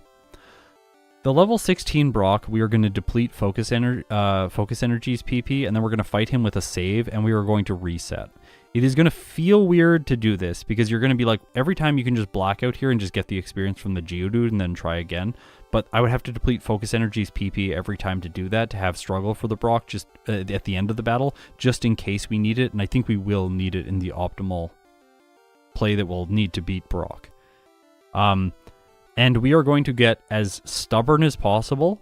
We will fight Brock, and if we reset past the 28-minute and 40-second mark, we will keep going for a little bit, but around 35 minutes, we're probably just going to call it and say, it's better to get Leech, to get Twin Needle, the bug move. Now, we might get by Brock. If we get by Brock, we'll keep playing and try and get a PB with Beedrill. Again, the first time we battle Brock, so whatever time that's at, we could beat him the first time and eliminate all of the time that we would reset against Brock. That'll be the optimal time that Beedrill will have against the champion and everything like that. I think there's the potential for that time to be like sub 1 hour. But I don't think that that is a realistic time to allocate to Beedrill and say, like, pretty much every run it's going to get this time. Like, no, it's going to get a time, I think, like, if most people sat down with decent knowledge and played Pokemon Red with Beedrill, I think you would probably get a time between 1 hour and 10 minutes and 1 hour and 25 minutes. I think that that's realistic for Beedrill. I think 1 hour and 10 minutes is on the side of, like, you have a lot of game knowledge, you got lucky, you played quite well. I think 1 hour and 25 minutes is like you got very unlucky, or maybe your game knowledge wasn't quite as good. So let's do it.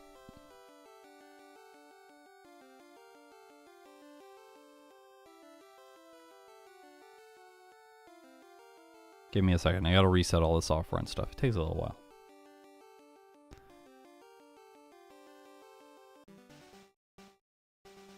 I think Beedrill is under 110. I think you're wrong.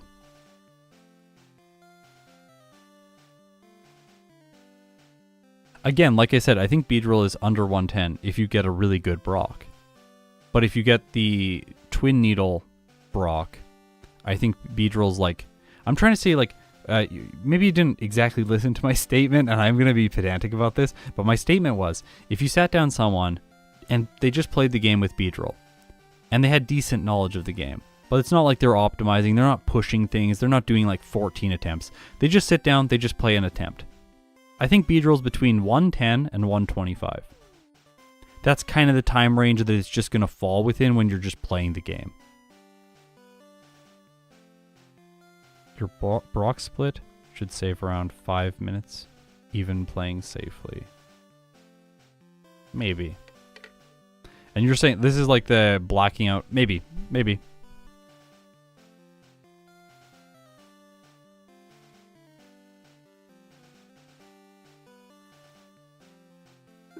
Yes, Brock ruins everything. I have not done Beedrill or Butterfree. Well, I have done Butterfree a long time ago in Crystal. It was my first video in that game, but I haven't done Beedrill in that game.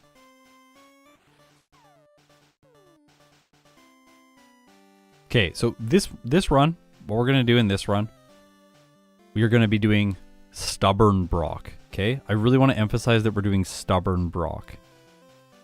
This is intentionally doing Stubborn Brock to test things. So when someone says there's going to be one guy in the chat that's going to put, oh, this guy's so stupid. He's just blacking out to Brock over and over again. Just take the experience from the Geodude. No, we're trying to prove a point right now. This is science. This is not me trying to be a good player.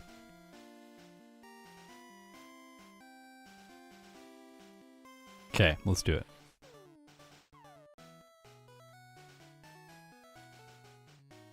We're also going to learn the early game a little bit here and just figure out how we should be doing everything.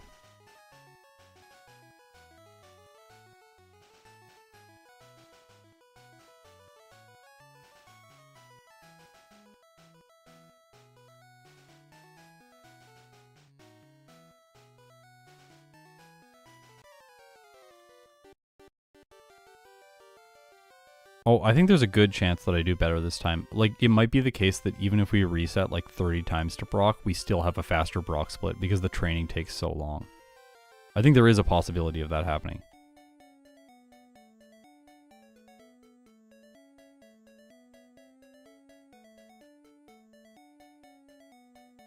Oh, I have encounters turned off. Apologies. Like, why am I not getting any encounters? This is really lucky. No, it's not.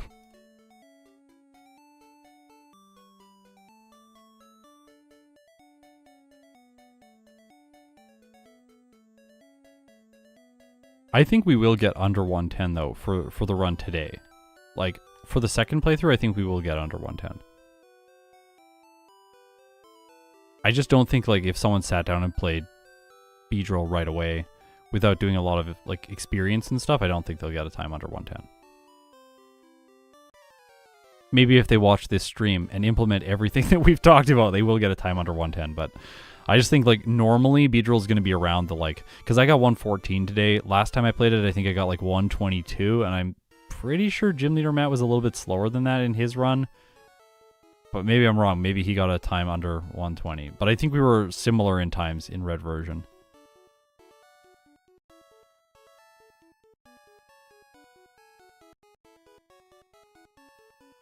Hyper Beam wastes about 5 minutes of time. Just buying coins. Just so everyone knows. It's not worth it if you're going for optimal time.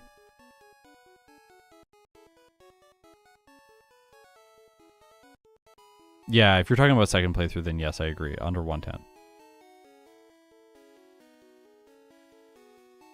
I don't think significantly so. I don't think this is going to be an under 1 hour run unless we get the, like, the mystical Brock split, which is like you go in, level 16, depleted focus energy, and you just beat him.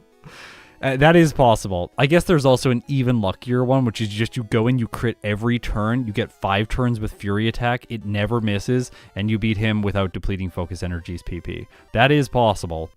Or I think that's possible. That would be ridiculously lucky, but that would give Beedrill, like, the best possible time. I'm only going to go to level 7, and then we're going to fight the rival and see how that goes. Because last time, it appeared to be too easy. We want to black out on the rival a little bit. To try and get more trainer boosted experience in the early game to speed up our progress. I don't know if minimum battles, though, we might run out of PP too fast with minimum battles on Brock. We actually don't need those. Like, I don't even know what to buy here. Like, you can't buy potions. Like, you're just going to waste money if you're blacking out. It doesn't matter. Because, like, you buy the... I bought Paralyze heals, but, like, maybe a burn heal. Maybe just one burn heal for the guy on the SSN. Uh-oh. Maybe level 8 was a good idea. This time, apparently, he's really good. No.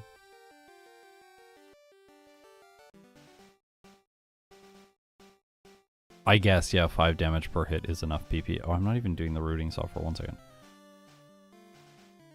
So we do want to train. We want to train to level 8 and then fight him. Because we waste time if we just beat the Pidgey. We don't want to beat the Pidgey. Sorry. We do want to beat the Pidgey. If we lose to the Pidgey, we just waste time. And that's silly. Yeah, Brock was 28 minutes last time. Yeah, if we had Poison Sting, it would be easier.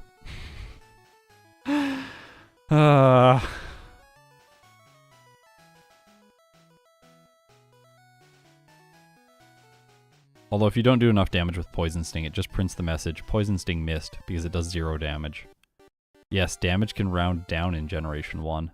Another weird quirk. Stop. Stop. Fury Attack is such a trash move. We have to restart if we lose to the rival here.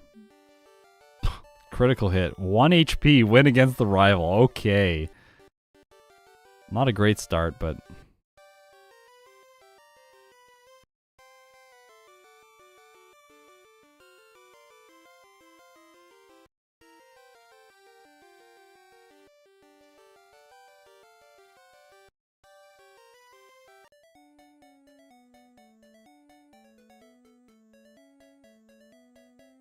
Fury Attack is Rhydon's best move.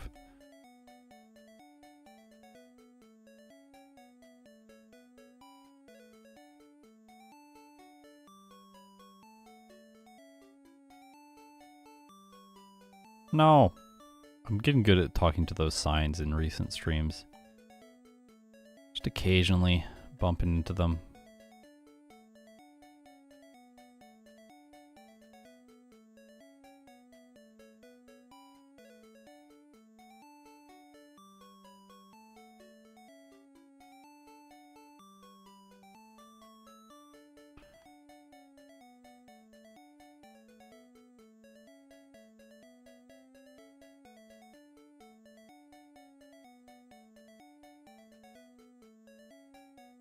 I'm gonna heal with my mom before I go back north.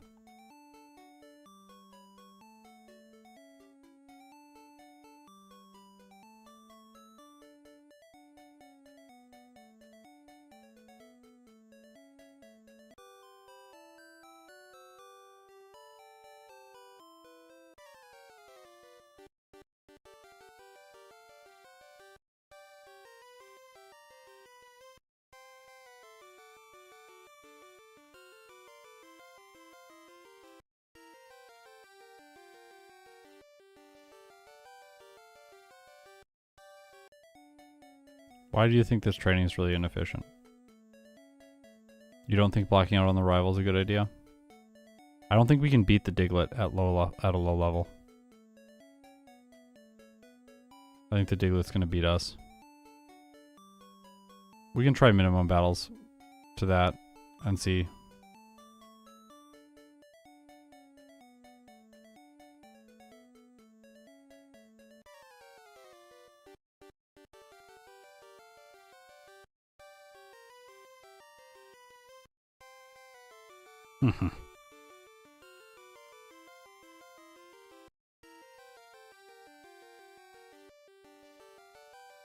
Oh my gosh, we're gonna beat him again. Cool. I think level 8 is enough to beat Diglett. Is that minimum battles? Level 8?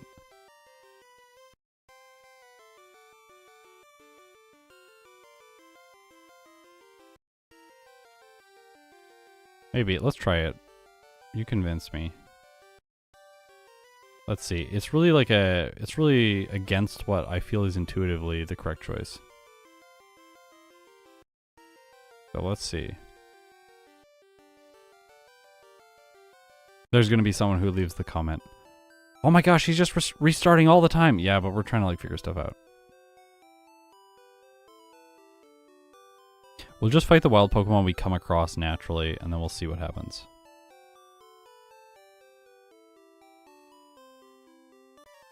Because if the Diglett is... Hopefully this goes faster. This was so slow last time, because he growled so many times and I missed a bunch. Yeah, this is way faster. Okay, good.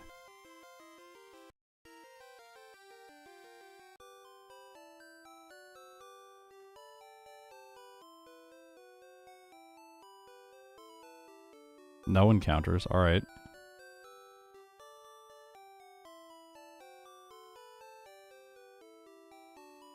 One.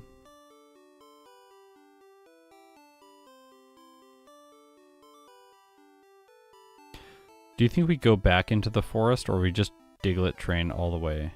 I guess we're gonna knock it out at some point, then we go back into the forest? Do we buy an escape rope? We probably buy an escape rope.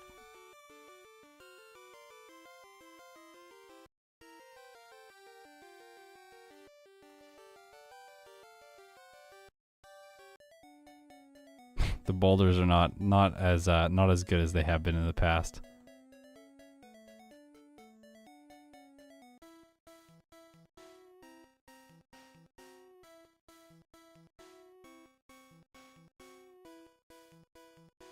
Whoops.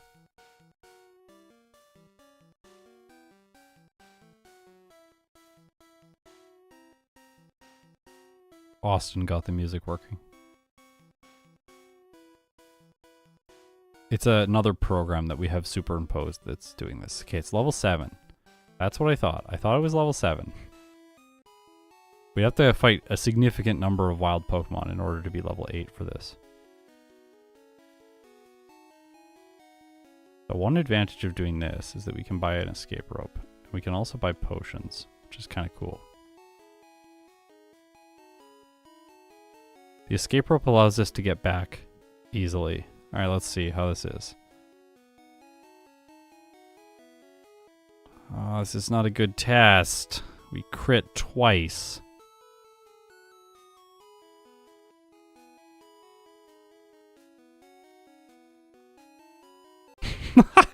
We crit twice. Ridiculous.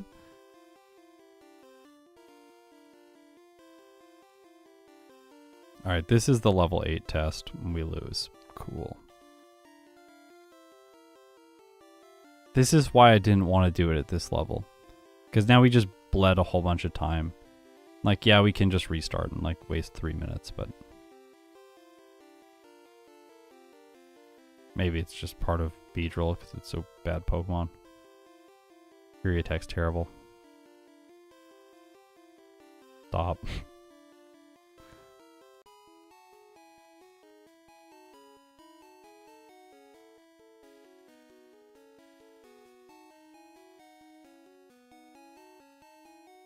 Derek, take Thursdays and Fridays off then. Oh my gosh, the second one.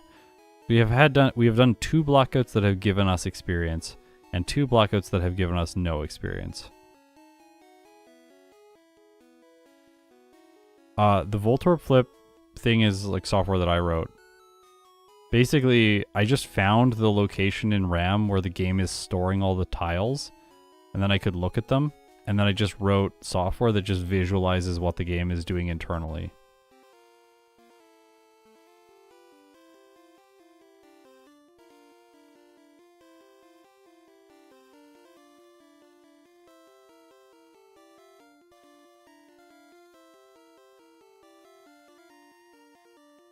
Please. No. No. Well, that's that. But now we go back and we fight everyone else. No, we fight all the trainers.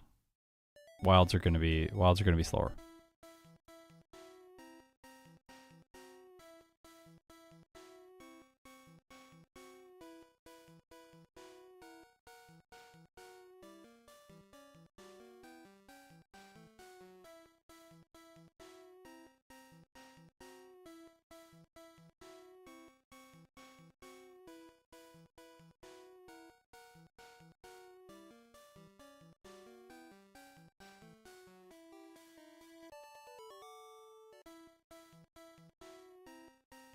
Oh, save the trainers for blackouts. That's interesting.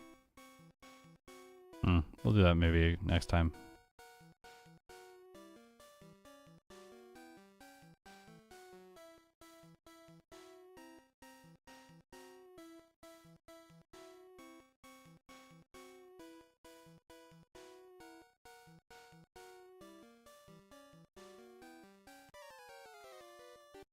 Whenever I think about you, Red Riosi, I just think about the game up until Brock. Just like, I feel like you really have figured out this section of the game.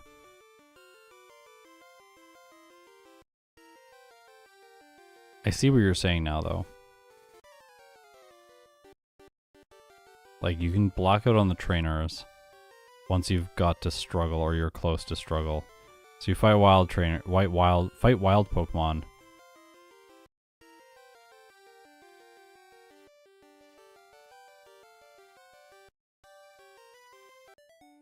Okay, check this out.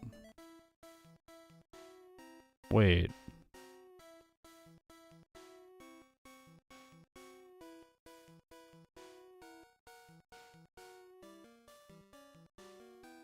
Right?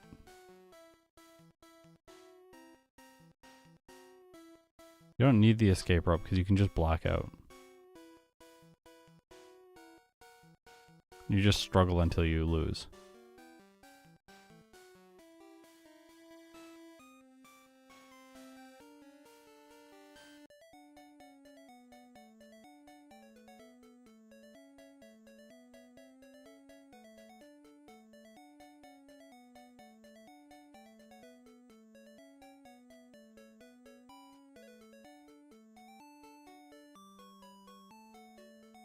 This grass is not better, but it's better than the forest.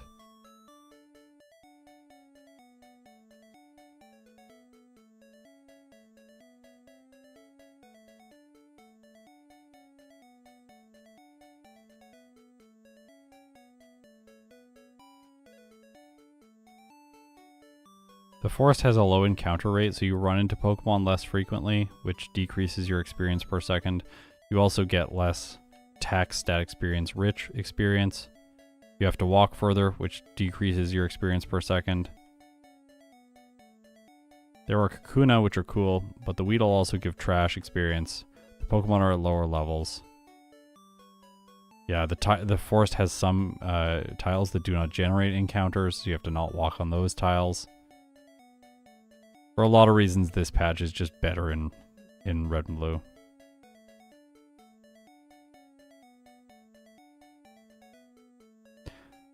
I think we are going to do this section of the game again.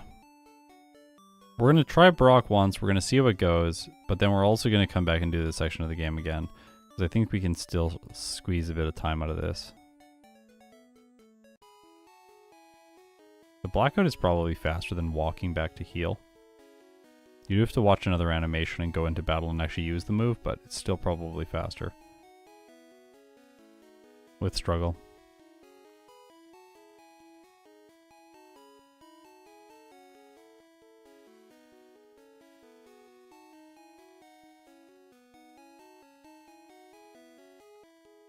You cannot see the DVs, unfortunately, no. I don't have it linked up.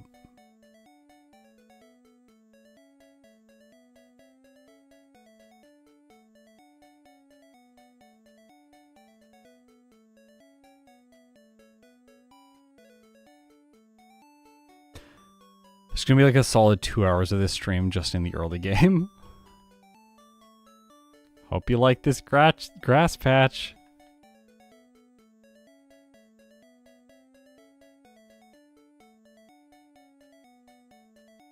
Well, the wild encounter is only going to be one turn. You'll KO yourself on the first turn.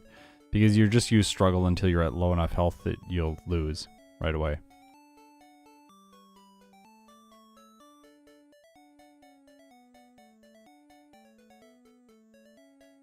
I'm actually going to time it this time. We're going to knock this out.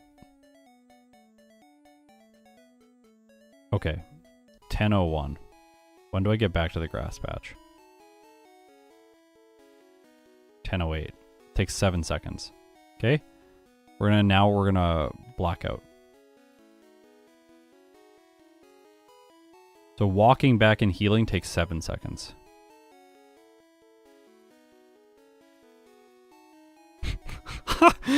Yes, Jacob. Yes.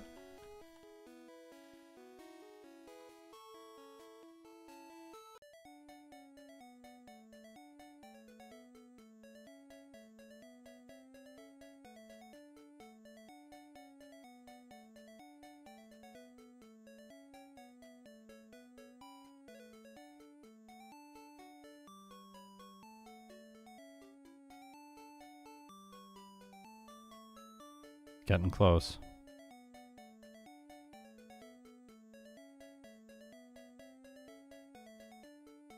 Oh yeah, Harden could potentially help for Brock too, because we'll take less damage.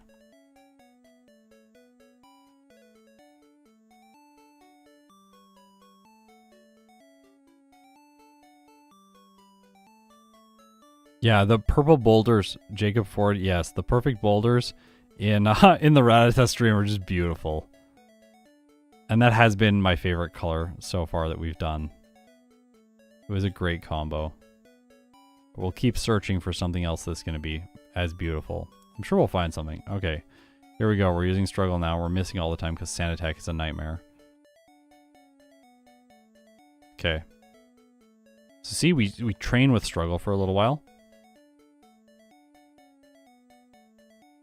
Now we're going to take the moment that we know that we're going to black out in the next fight. That'll be the moment where we start counting. Because then I would have gone back to heal anyway, right? Okay, so now. 12:03.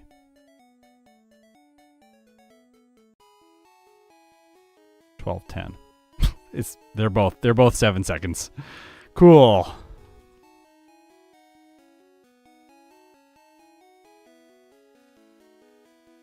So blacking out is better if you're in the forest,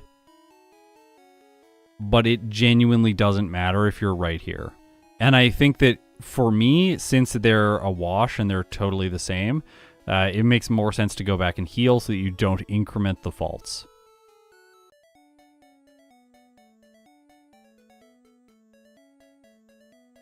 There is no friendship in Gen 1. So we don't have to worry about that.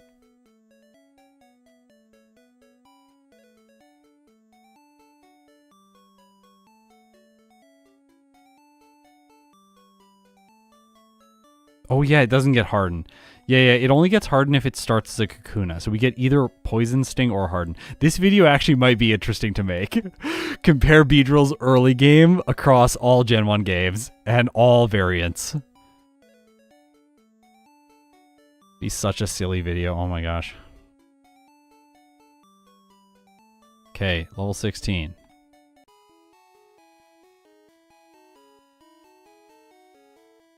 Yeah, the best is blacking out to a trainer in the forest so you get extra experience. Exactly. Now we have to somehow find a Kakuna in here. Hey! Sweet! Remember, enemy Pokemon do not have PP in Generation 1, so we can literally deplete all of our focus energies for free here.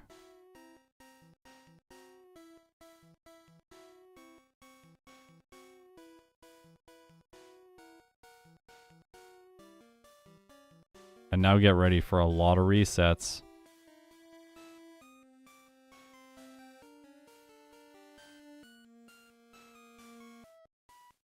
Oops.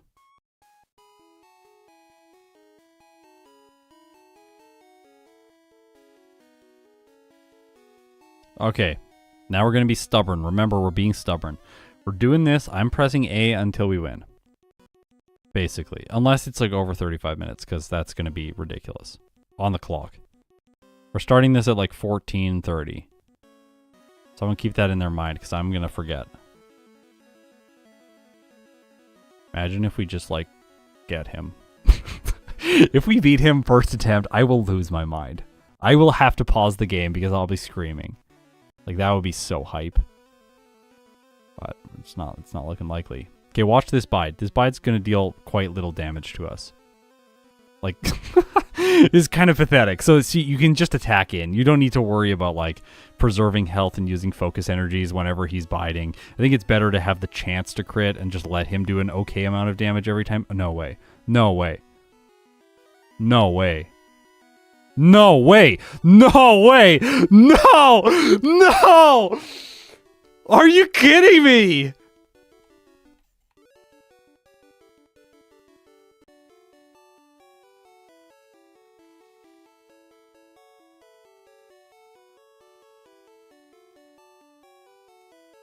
Oh my gosh!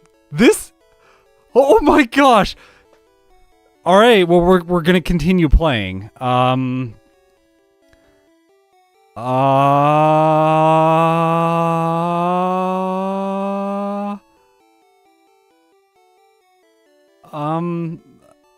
I can't believe that just happened. What? We have to use Fury attack now on Route 3, which is, this is the punishment, apparently. I'm gonna have to go back to heal, so I'm gonna fight her because she has less Pokemon, and then, oh no. We're blacking out. If we lose here, we're blacking out. Like, there's no way we're going back and trying that again. We'll still be much faster because Beedrill's getting a great time right now. For all the Beedrill fans out there, just yeah, cheer. This is yeah, step one, be lucky. Apparently.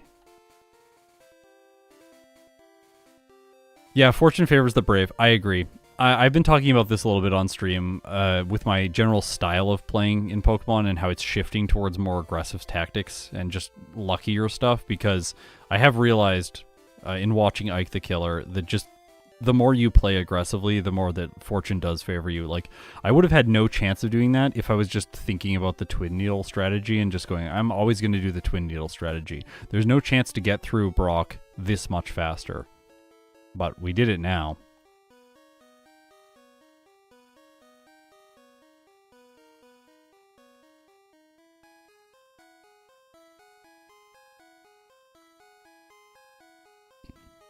I do think I fight some extra Pokemon, extra trainers here. We want to kind of get to Twin Needle before Cerulean City, I think. That would be ideal.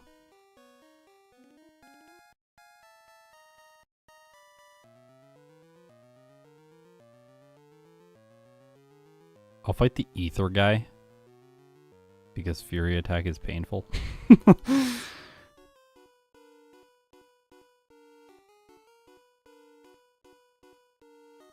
Yes, it's very good that Brock doesn't have Bind. I agree. That is a major difference between these two games.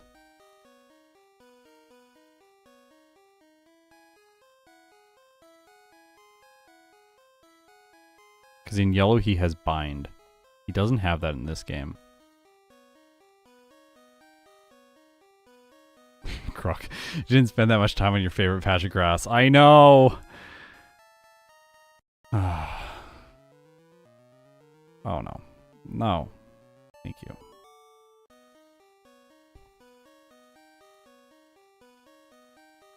Imagine just accidentally clicking the escape rope right there. The most painful restart. I hate you, Grimer. Well, this is fun. Okay, thanks. Disabled the move that I don't want. I basically can't crit now. By the way, the crit rate in the bottom left is not dynamic. I know that's disappointing. I never thought it would need to be dynamic because I wouldn't be using focus energy all the time. I tried to program it once. It didn't work out exactly how I was hoping, so I just didn't implement it.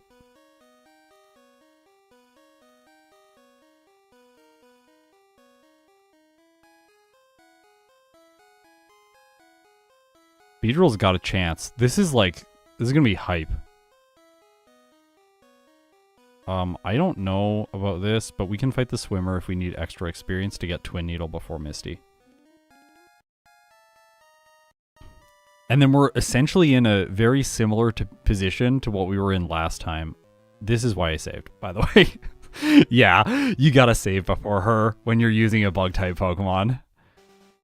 It might even make sense to fight the guy, the swimmer first, but I just want to beat her. She'll be fine, right? Fury Attack is sometimes okay. There we go, Twin Needle.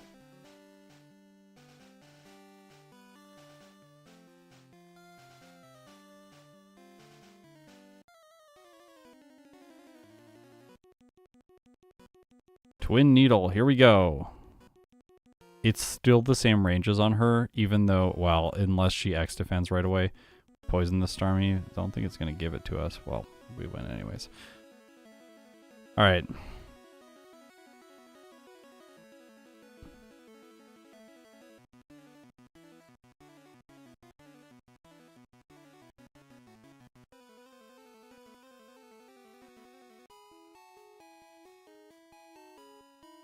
Okay, this could be annoying again. We have to fight the rival. Got Pidgeotto. I'm gonna Twin Needle in case I poison. Oh, Sand Attack, come on. Stop. I hate this move. Oh, we poisoned, and even if we miss, we're still gonna get it. But we can miss a lot on all of his other Pokemon. Twin Needle, it's saying, is faster against the Charmander, and we have a chance to poison with a Sand Attack on the field. I think it always makes sense to go for the move that has the chance to inflict poison. Our Twin Needle PP is kind of low, and we want to be able to last as long as possible over the next extended section of the game. So we're going to go back and heal. Yeah, at least there's no Sandshrew on the rival's team, you're right. Yep.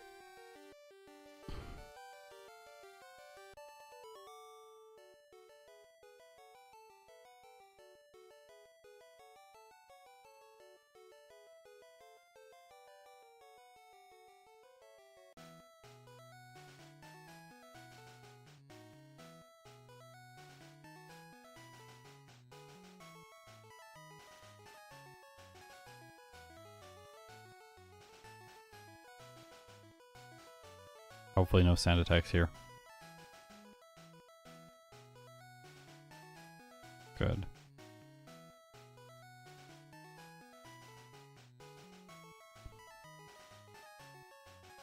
No.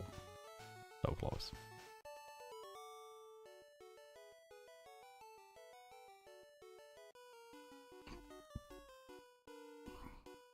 Wow, I can't believe we actually got this run. This is amazing. This is amazing.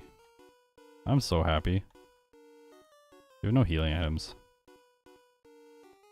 Kind of frustrating. Okay, well, as long as it's not critting with Karate Chop, we'll be okay. And Twin Needle's pretty good.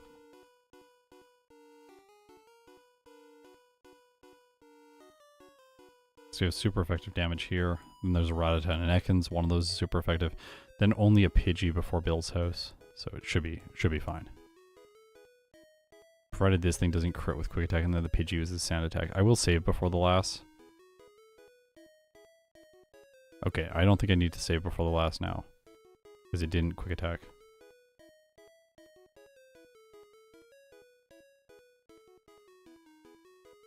The 2-hit on the Pidgey, so it can Sand Attack, which would be annoying. Gust into Quick Attack, alright. So it did pretty good, but... Or it did pretty well, but not well enough. Fort Escape Rope, I remember. I'm gonna remember to talk to Bill, too. Get the SSN ticket. Okay. Escape Rope. How do I have two? Oh yeah, I bought another one. That's why.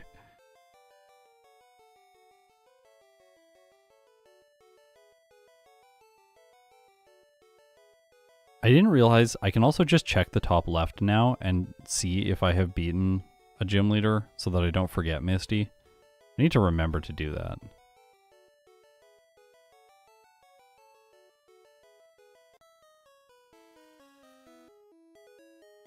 We're gonna get super potions real soon. I want them. Yeah, I'll use the escape rope in the fan club. Someone's gonna say, but Dig's good. Yeah, I know, but I don't want my bag to be clogged.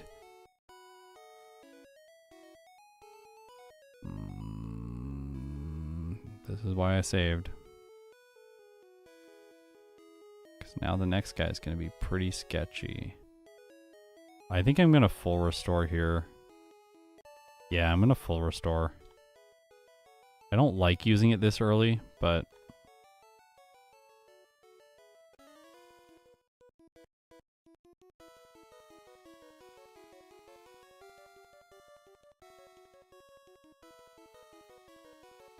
all of our damage ranges are a little bit worse because we're a lower level.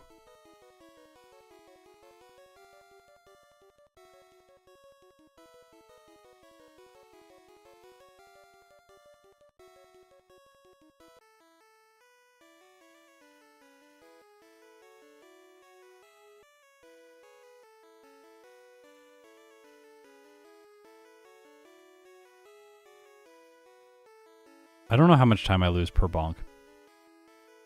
Not very much. But it all accumulates. Maybe like a third of a second or something, or a quarter of a second. Maybe a little bit less, actually.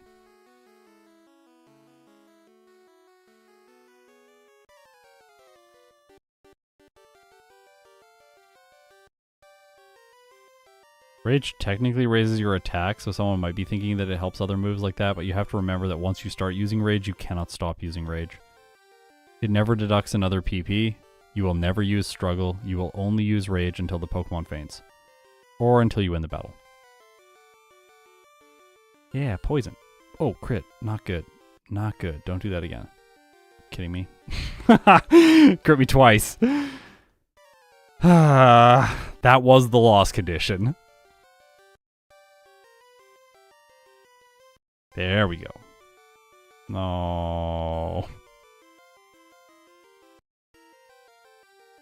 No.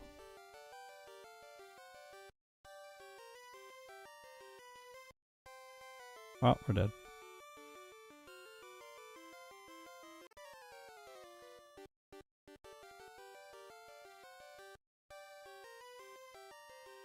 Stop. I hate Fury Attack. It's so bad. This move is absolutely trash. I think we're dead again. Maybe? Yeah, we're dead.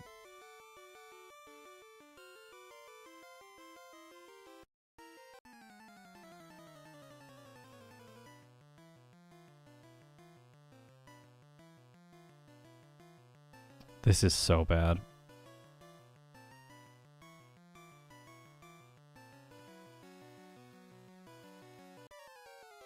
No, I'm not using rage. Absolutely not. Absolutely not. It's totally the wrong choice. I should twin needle that, but...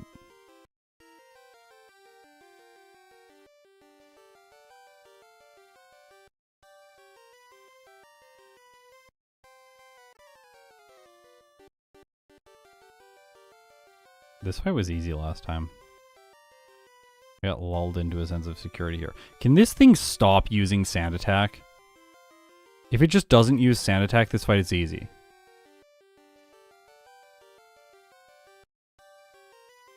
I have to like crit with fury attack or something? Yeah, no.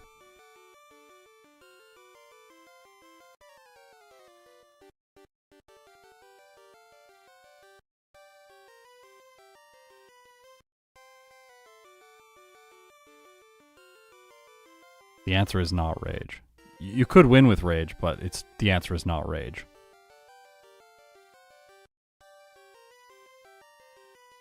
Like, we have to be very precise about how we think about this game. Like, this is not the answer, but you could win.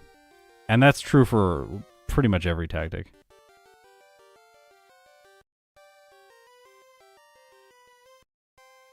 Like, the Pidgeotto needs to not use sand attack. It's really simple. Because the Charmeleon isn't actually that difficult to knock out. Like, we just did tons of damage to it. Done.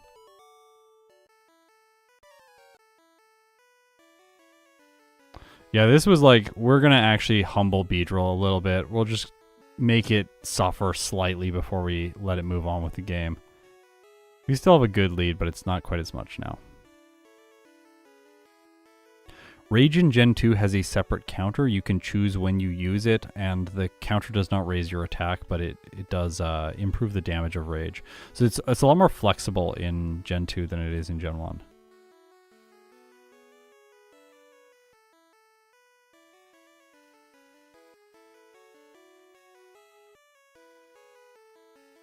Oops, sorry. I think I should ether.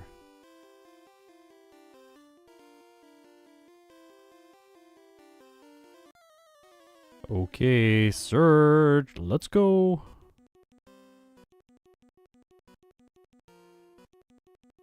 Okay, just don't use Thunderbolt twice. X speed, Thundershock, nice.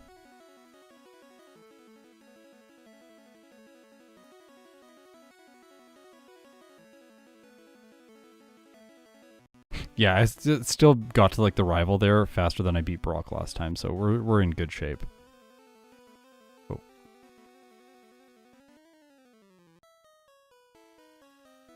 Yeah, Leech Life is really good. Leech Life is one of those moves that people forget is good. Because they see it and they're like, the base power terrible, but it's actually, it's decent healing. There's some bide interactions that are fun. Or one bide interaction that's fun. A whole bunch of things about it's a good move.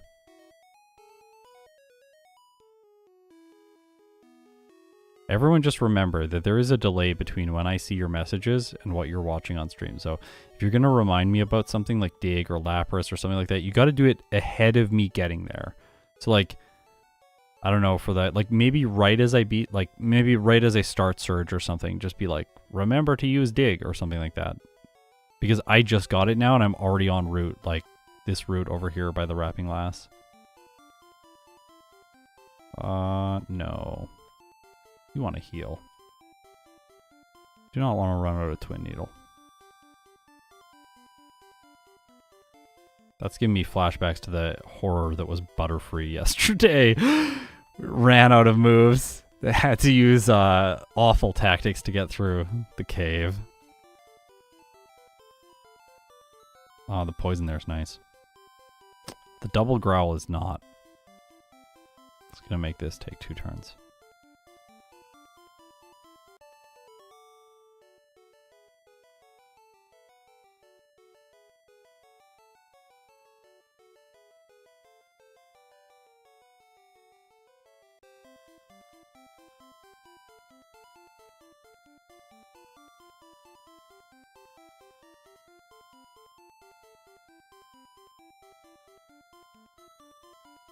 Yeah, Twin Needle does feel so good. It's one of those moves that gets slept on. It's so nice.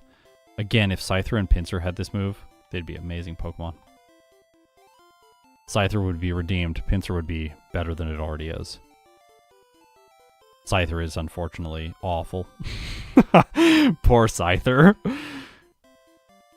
One of the worst fully evolved Pokemon in this game, much like Executor. Executor feels to me like the Pokemon that Game Freak invented without knowing, but they invented it in order to make me specifically frustrated. It's awful to go up against, and it is awful to use.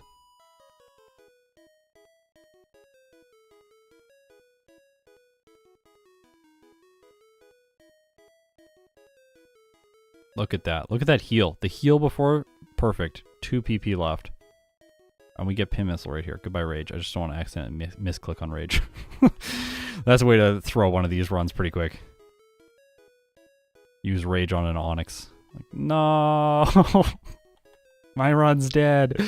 This battle's gonna take 6 minutes.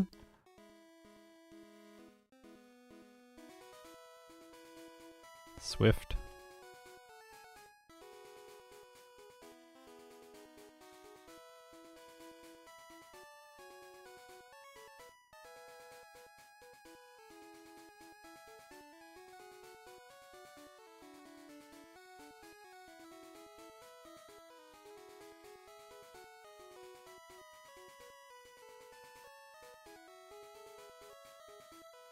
Use Rage on Dugong. Yeah, that's another way to lose. Don't forget the Pokédoll. Thank you. See, this is perfect timing. Please remind me again in like 1 minute. I'm serious about that. Because I might get distracted. Like I will, because I'm going to go in Hideout first. And then I'm going to fight Erica. When I start fighting Erica, remind me of the Pokédoll.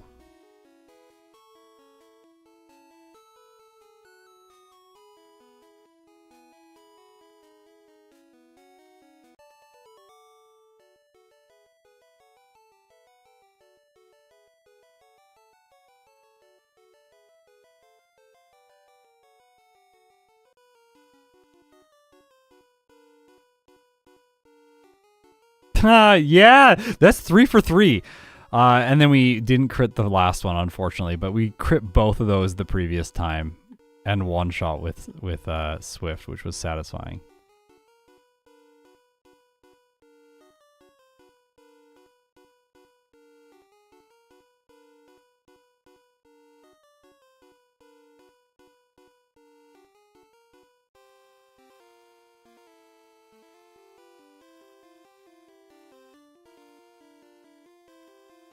I definitely don't need a heal for Erica. Or a save. It was very easy last time.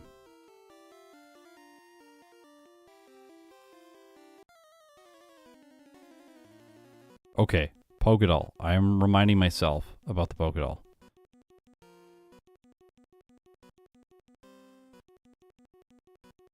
Now let's delete Erica. Indeed, deleted.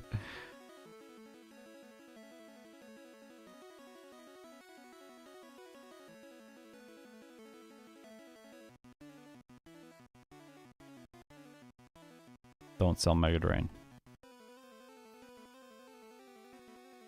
One of those TMs that I sell a lot of the time. Gotta be careful.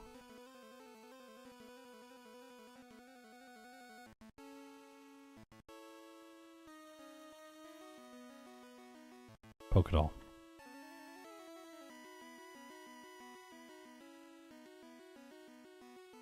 On it.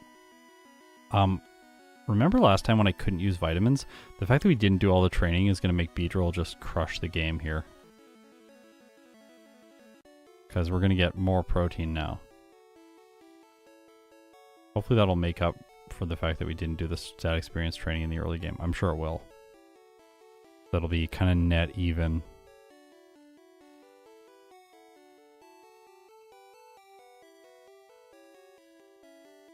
Why not train in Erica's gym? The experience in there is not very good. There's like 1 or 2 trainers that make sense to fight for experience. The rest are just not very efficient. Oh my gosh. I had like, I had a giant adrenaline hit. I thought I pressed A slightly too fast and unlearned Twin Needle.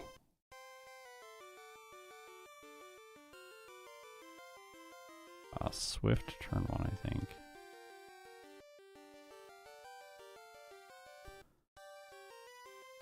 Swift is a 2-hit, so is Double Edge, so Swift makes more sense. Oh no. We used our Hyper Potion, we have to go back to the center.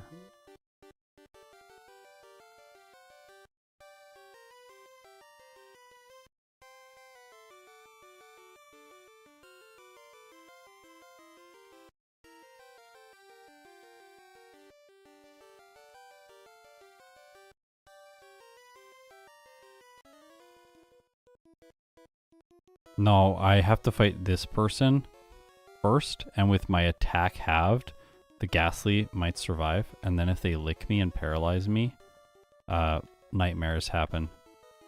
And that reset is a painful reset, so we're just not gonna chance that. Yeah, I need to get like a heart rate monitor on when doing these so you can see when I have like heart palpitations because stressful stuff happens. Oh gosh.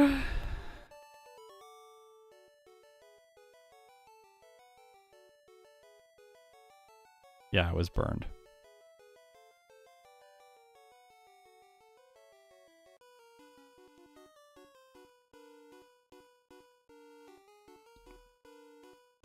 Don't do that. Twin Needle here. Sorry. Also... Uh-oh. Well, we're good. Double Edge. A little bit faster there on the Golbat than it was last time.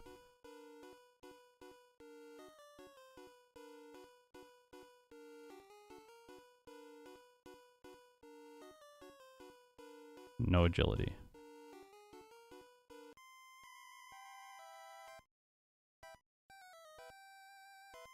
Swift works in this fight, except for on the Raticate, which we want a Double Edge.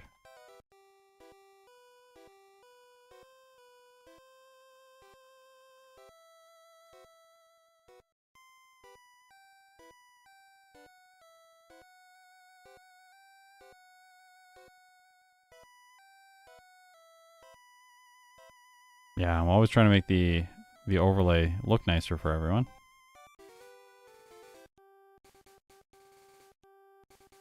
Yeah, Rival 3 really hurt this run. That's fine.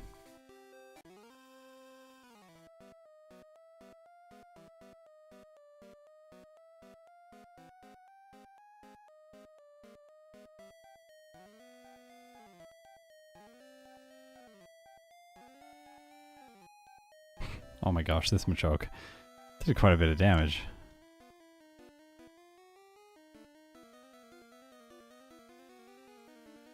No more super potions in the bag, which is good. Freeing up space for other stuff. Good stuff like Swords Dance.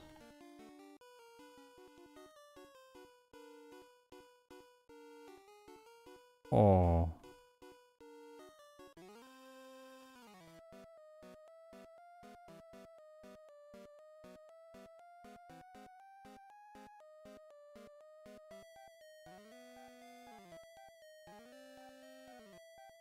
Teaching Swords Dance.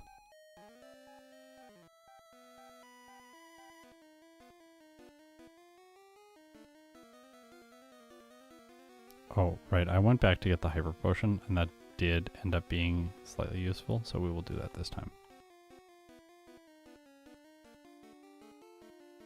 Takes a little bit of time, but...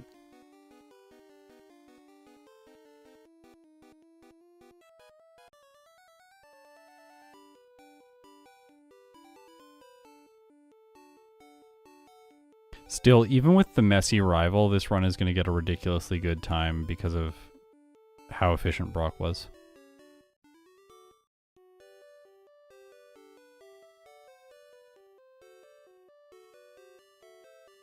We were still like 11 minutes ahead or 12 minutes ahead after that rival.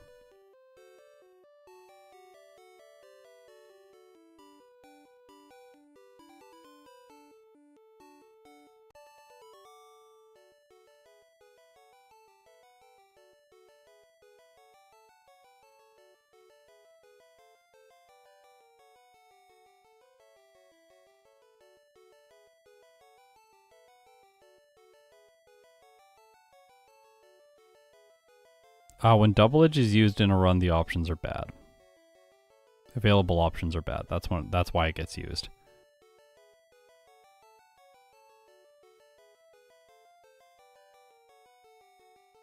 Sometimes it's underrated. I think the reason's 45% now because we're at a lower level and we have less stat experience. So I want to Swords Dance to ensure that I one-shot. Double edge is underrated sometimes when there is a niche damage range that is really critical to get. Like, you one hit with double edge, but you don't one hit with other moves. In those cases, double edge is sometimes underrated. But a lot of the time it's getting used, it's just getting used because the Pokemon doesn't have good options available to it.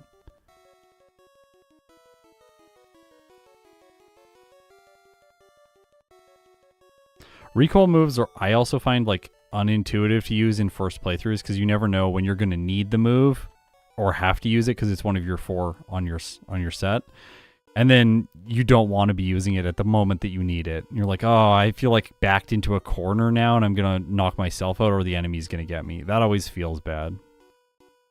Okay, I'm 1 level lower than I was last time for this. But this should be fine. Koga is just terrible. We have Swords Dance anyways. If Double Edge had 120 base power, it would obviously be useful. It'd be very good then. It becomes 120 base power in Generation 2. But then there's no TM for it, so it's not as useful again. Like, less Pokemon get it. Or maybe there is a TM for it, but it's like hidden away and I never use it. Don't think there's a TM for it though. Can't remember right now. Remembered that I have not done the Safari Zone yet this time. Whoops. I'll just look at the Pokedex for a second.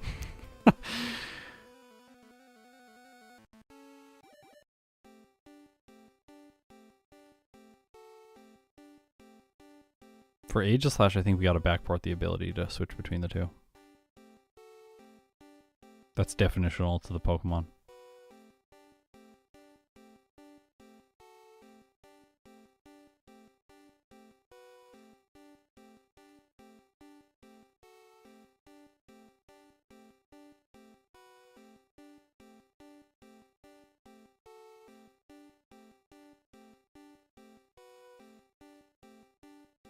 Oh yeah, right. Can't do that yet.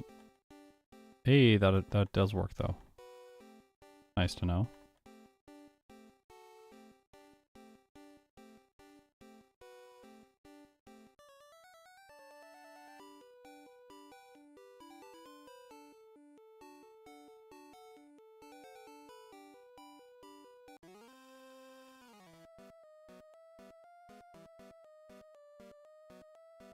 Okay, last time I did some more training here.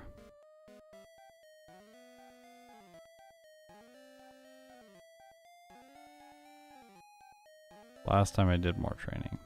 I think we will once again do more training.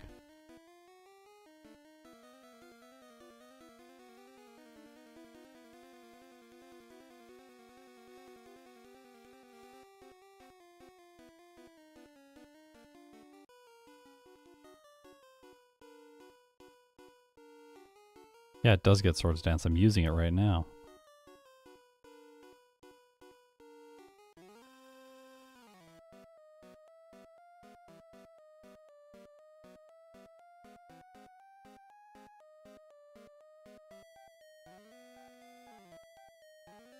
Oops. That was supposed to be Double Edge.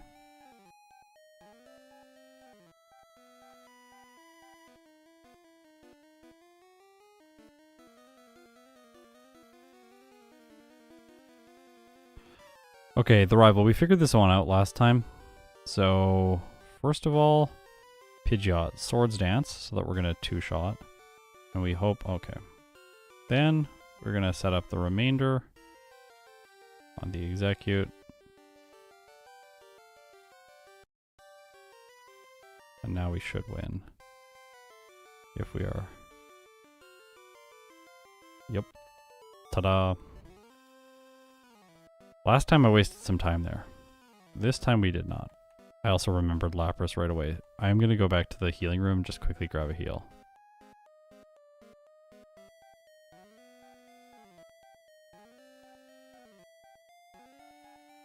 think this is where I teach Mega Drain. Because Swift is useful for that previous battle, and then Mega Drain is useful here.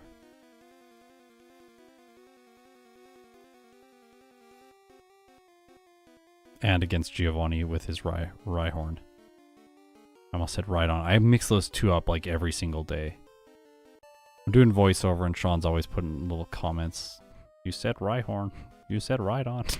It's always the wrong one. Oh, we need to one-hit the Kangaskhan with Double Edge.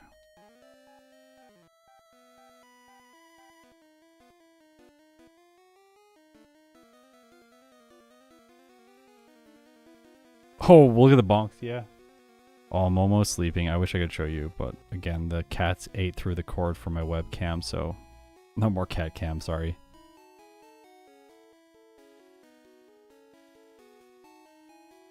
Momo's like making snoring sounds. It's really cute. Oops. 1 second. We want to do it like this. I don't want to forget this.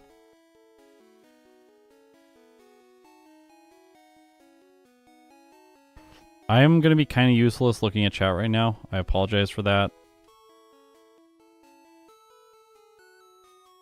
That's another red and blue specific thing.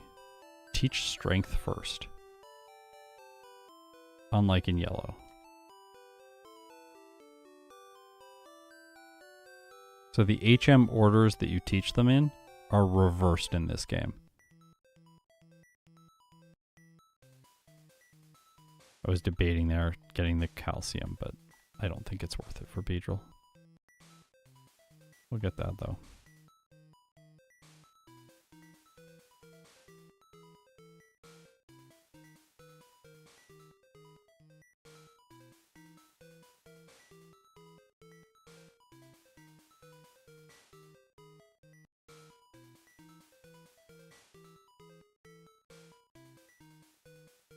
Yeah, I'm not looking at chat too much right now. I'm just gonna try and focus on playing as well as possible with Beedrill. Don't I like have terrible overworld motion right there? I do want everyone to remember that Blaine is incompetent.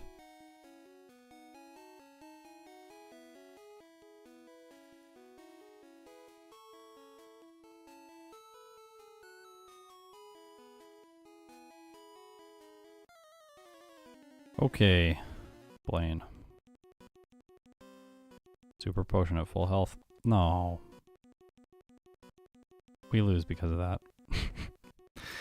Burns with Ember. I think that's pretty much how we lose. There's not really other ways. Normally, that's what I'm expecting. He's just going to spam agility here and then we're going to win.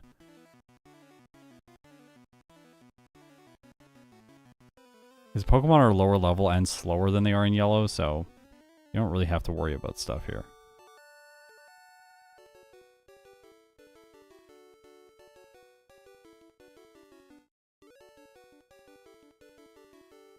I should have brought Burn Heal, yeah. Gosh. Did I use Mimic last time? I don't think I used Mimic last time.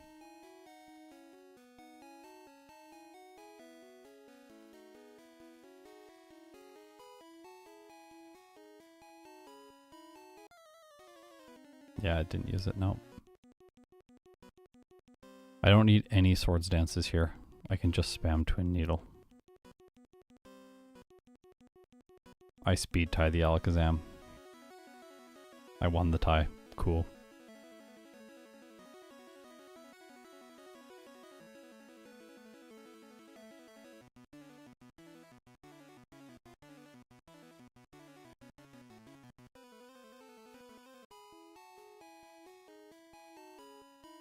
Yeah, he doesn't do full health super potions in yellow. He's not bad in yellow. He's really good. I think he's the best gym leader in yellow.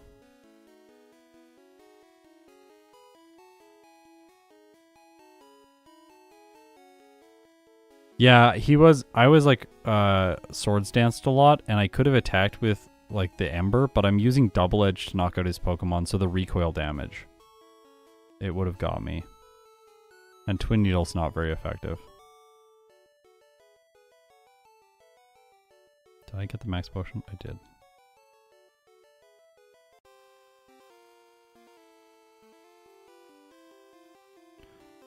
Giovanni, the worst trainer. He's so bad in this game. Look at him. What is he doing? What are you doing, Giovanni?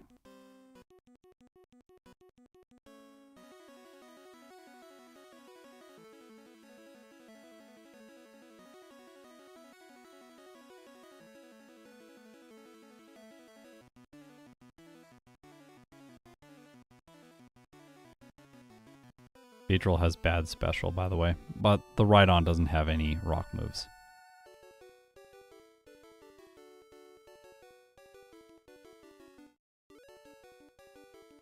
This is a legendary run. This is truly a legendary run. I think this might be the best, most hype run I have played in Red version yet. Like, I genuinely think that this run is so hyped. I am not quite leveled up enough. 1 second.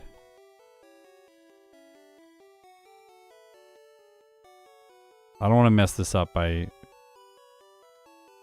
Yeah, only up to 55 here. Yeah. But I want to be 48 first. Just do this quickly. Should have fought the cool trainer in Giovanni's gym. Would have been slightly more step efficient.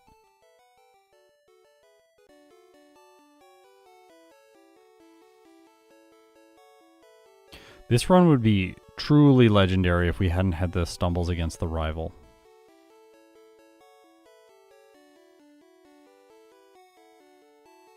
Okay, so we go to 55 before this fight. Rival time! Yeah, higher than 55 messes up experience, you're correct.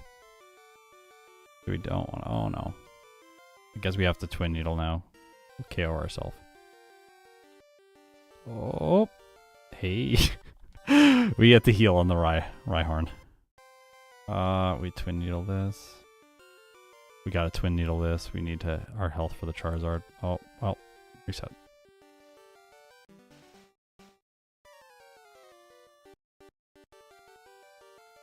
Why is the palette so yellow? Because we're doing a bee. It's a bee. Bees are yellow. What do you want from me? Purple bees? No. Not happening here. I think I can double edge both. Yep. That's another thing about double edge that I'm realizing. As I'm playing with it more and more, I am learning how much in recoil it does, just kind of intuitively. And that is going to help me in the future, using the move more and more. Because we're going to have to play Arcanine and stuff eventually.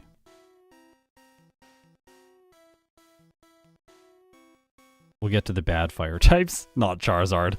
Charizard was really good. Remember, Charizard had a time of 38 minutes, so that gives us some context into how well Beedrill is performing. The answer is not well. Even with the outstanding Brock that we got in this playthrough. Literally first attempt at level 16. Couldn't have asked for anything more.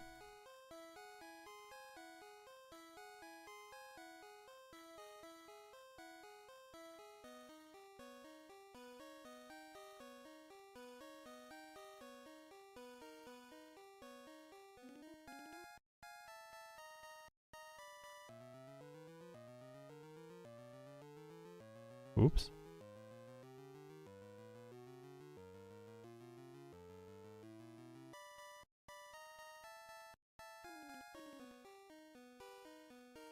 Since we won on first attempt, we should probably cut more levels for Brock.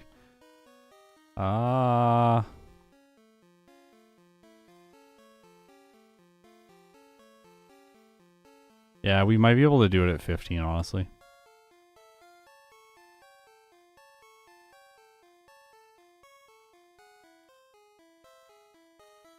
Butterfree, we have gone by Butterfree's time now.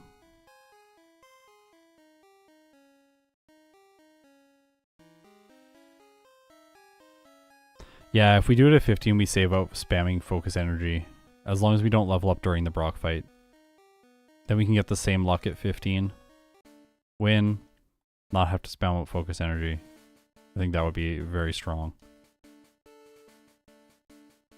Okay. Lorelei.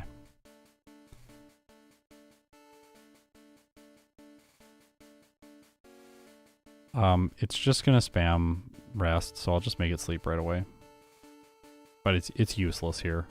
I guess we can just attack, honestly. Like, we don't even need to, like, play around that. Cloister, when it uses Spike Cannon, it makes me really happy. Because Cloister is so bad. When it uses Spike Cannon, is the only reason that Pokemon is good is just because it can live through everything. Alright.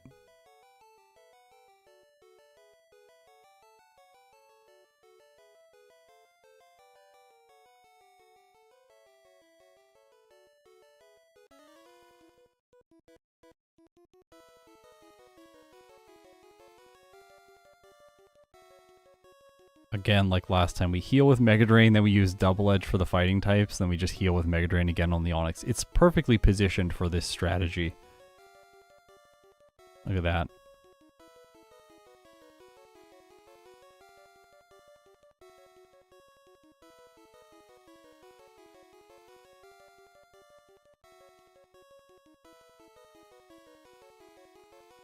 Okay, I needed 2 Swords Dances here last time against the Gengar. This can get a little bit sketchy because it could Hypnosis us. That would be awful. Yep, that's the awful scenario. Then we got hit by Supersonic, and we got hazed, which eliminated stat changes, but also got rid of our sleep. Hey, apparently it's all gonna be fine. We're okay. No issues. Thanks for the haze, Golbat. Love it. Well, the last Gengar gonna cause problems. Never mind. We're good. Sweet. Kind of a messy Agatha, but we get through there with no issues. In the end.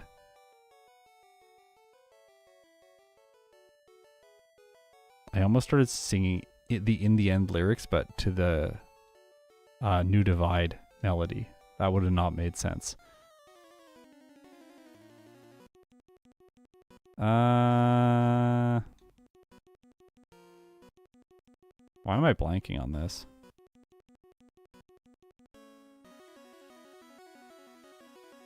No, that's not the choice. That's obviously not the choice. I don't know what I'm doing.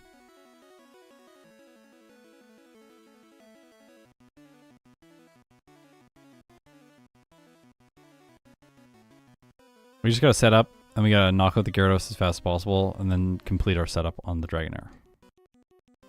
This is ideal. Yeah, thank you.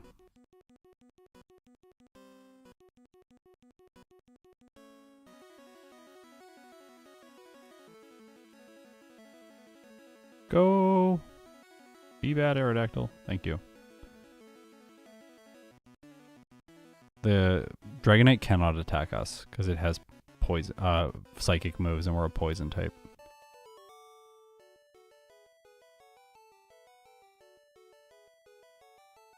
Gyarados threw me off. This is the most painful rare candy of all time, but... Okay, champion, let's do this. Look at the time, look at the time. This is great. This is a great time. We are happy with this. Uh-oh. The mirror move, Sky Attack. Yes, thank you. Haha, yeah! Free. I'm scared. I'm not scared of that.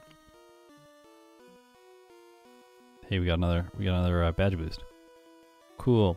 Executor, get wrecked, get wrecked. I hate you. You're the worst. You're the worst of the enemy Pokemon. Alright, Charizard. Oh, no! No! Oh, okay. Whew. It's scary there. Got the crit against the Charizard, which was the thing that made it not go down right away. But we still got a really good time here at the end. Hey, we beat Mankey. We beat Mankey. We beat Mankey. I didn't think this was going to happen. I'm so happy. Beedrill beat Mankey. Oh my gosh. Okay, Beedrill. 1 hour, 2 minutes, 36 seconds. 11 resets, 7 blackouts, 946 bonks, level 64, game time 3 hours, 50 minutes. It was 11 minutes and 26 seconds faster than its first playthrough in this second run because we got so lucky against Brock and beat him first attempt at level 16. This is huge.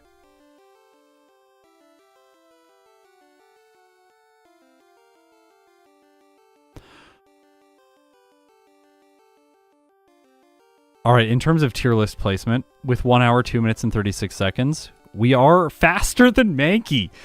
I am so happy with that. That said, we are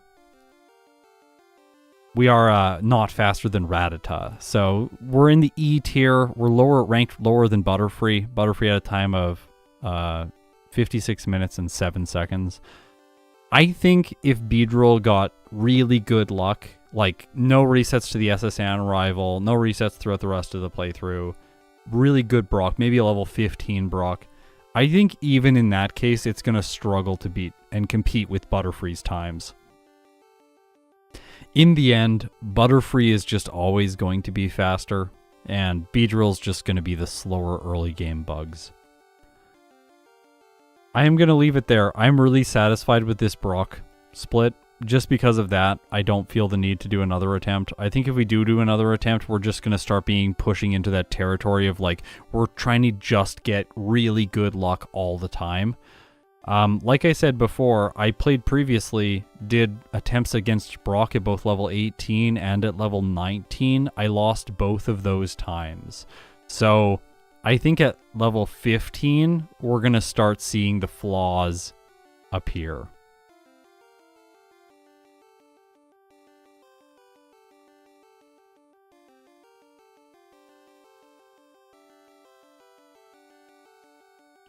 I don't think I said that Beedrill will never get a time under 1 hour and 10 minutes. I said it would not. Everyone misses my context. It's frustrating when people miss your context. My context that I was saying it's not going to get a time under 1 hour and 10 minutes. The context was specifically that if someone just sits down and plays Beedrill, its time is probably going to be between 1 hour and 10 minutes and 1 hour and 25 minutes. I think that's kind of like where Beedrill sits in terms of times that it should ordinarily get. I think now we're going for the lucky strategy. And I said with the lucky strategy, I thought it could get sub-hour. We almost did. Almost. If we had not had bad luck to the rival, we would have done it. But it is what it is. I think this is a pretty representative run of what Beedrill is capable of in Pokemon Red.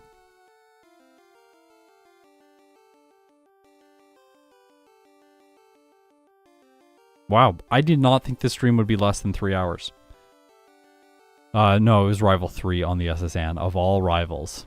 Because Fury, you have to use Fury Attack, and then the Pidgeotto just uses Sand Attack on you, and everything spirals out of control, and then the Charmeleon can do decent damage with Ember at the end of the fight.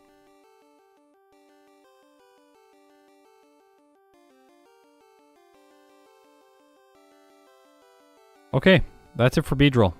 This is a fun one. Well, kind of. After Brock, this is a fun run. No, I'm not gonna try another one. I don't think I won't get sub-hour again in the stream because I think it's almost basic. I think it's basically impossible that I will get a Brock split as fast as the Brock split that I currently got in subsequent runs. Even trying with like level 15 and trying to shave off a little bit of time, I think I will be able to make the early game more optimal. But the likelihood of us getting another first attempt Brock is very low. For that reason, I think we're only going to come out even to or worse than the current split on Brock, and I'm happy with that. This seems like, hey, we got lucky on Brock. We had a lowish level on Brock. We got a little bit unlucky throughout the rest of the playthrough. To me, this feels like a very representative run for Beedrill, and we figured out most of the strategies in all of the places, with some nuances left over, but overall, really happy with this. So, coming up next in the Red and Blue series, well, Red series, we're going to do a different Blue series. Coming up next in the Red series, we're going to do 3 first stage Pokemon. We're kind of alternating right now between final stages and first stages. We did the starters, which were our final stages. just to review in case anyone doesn't know.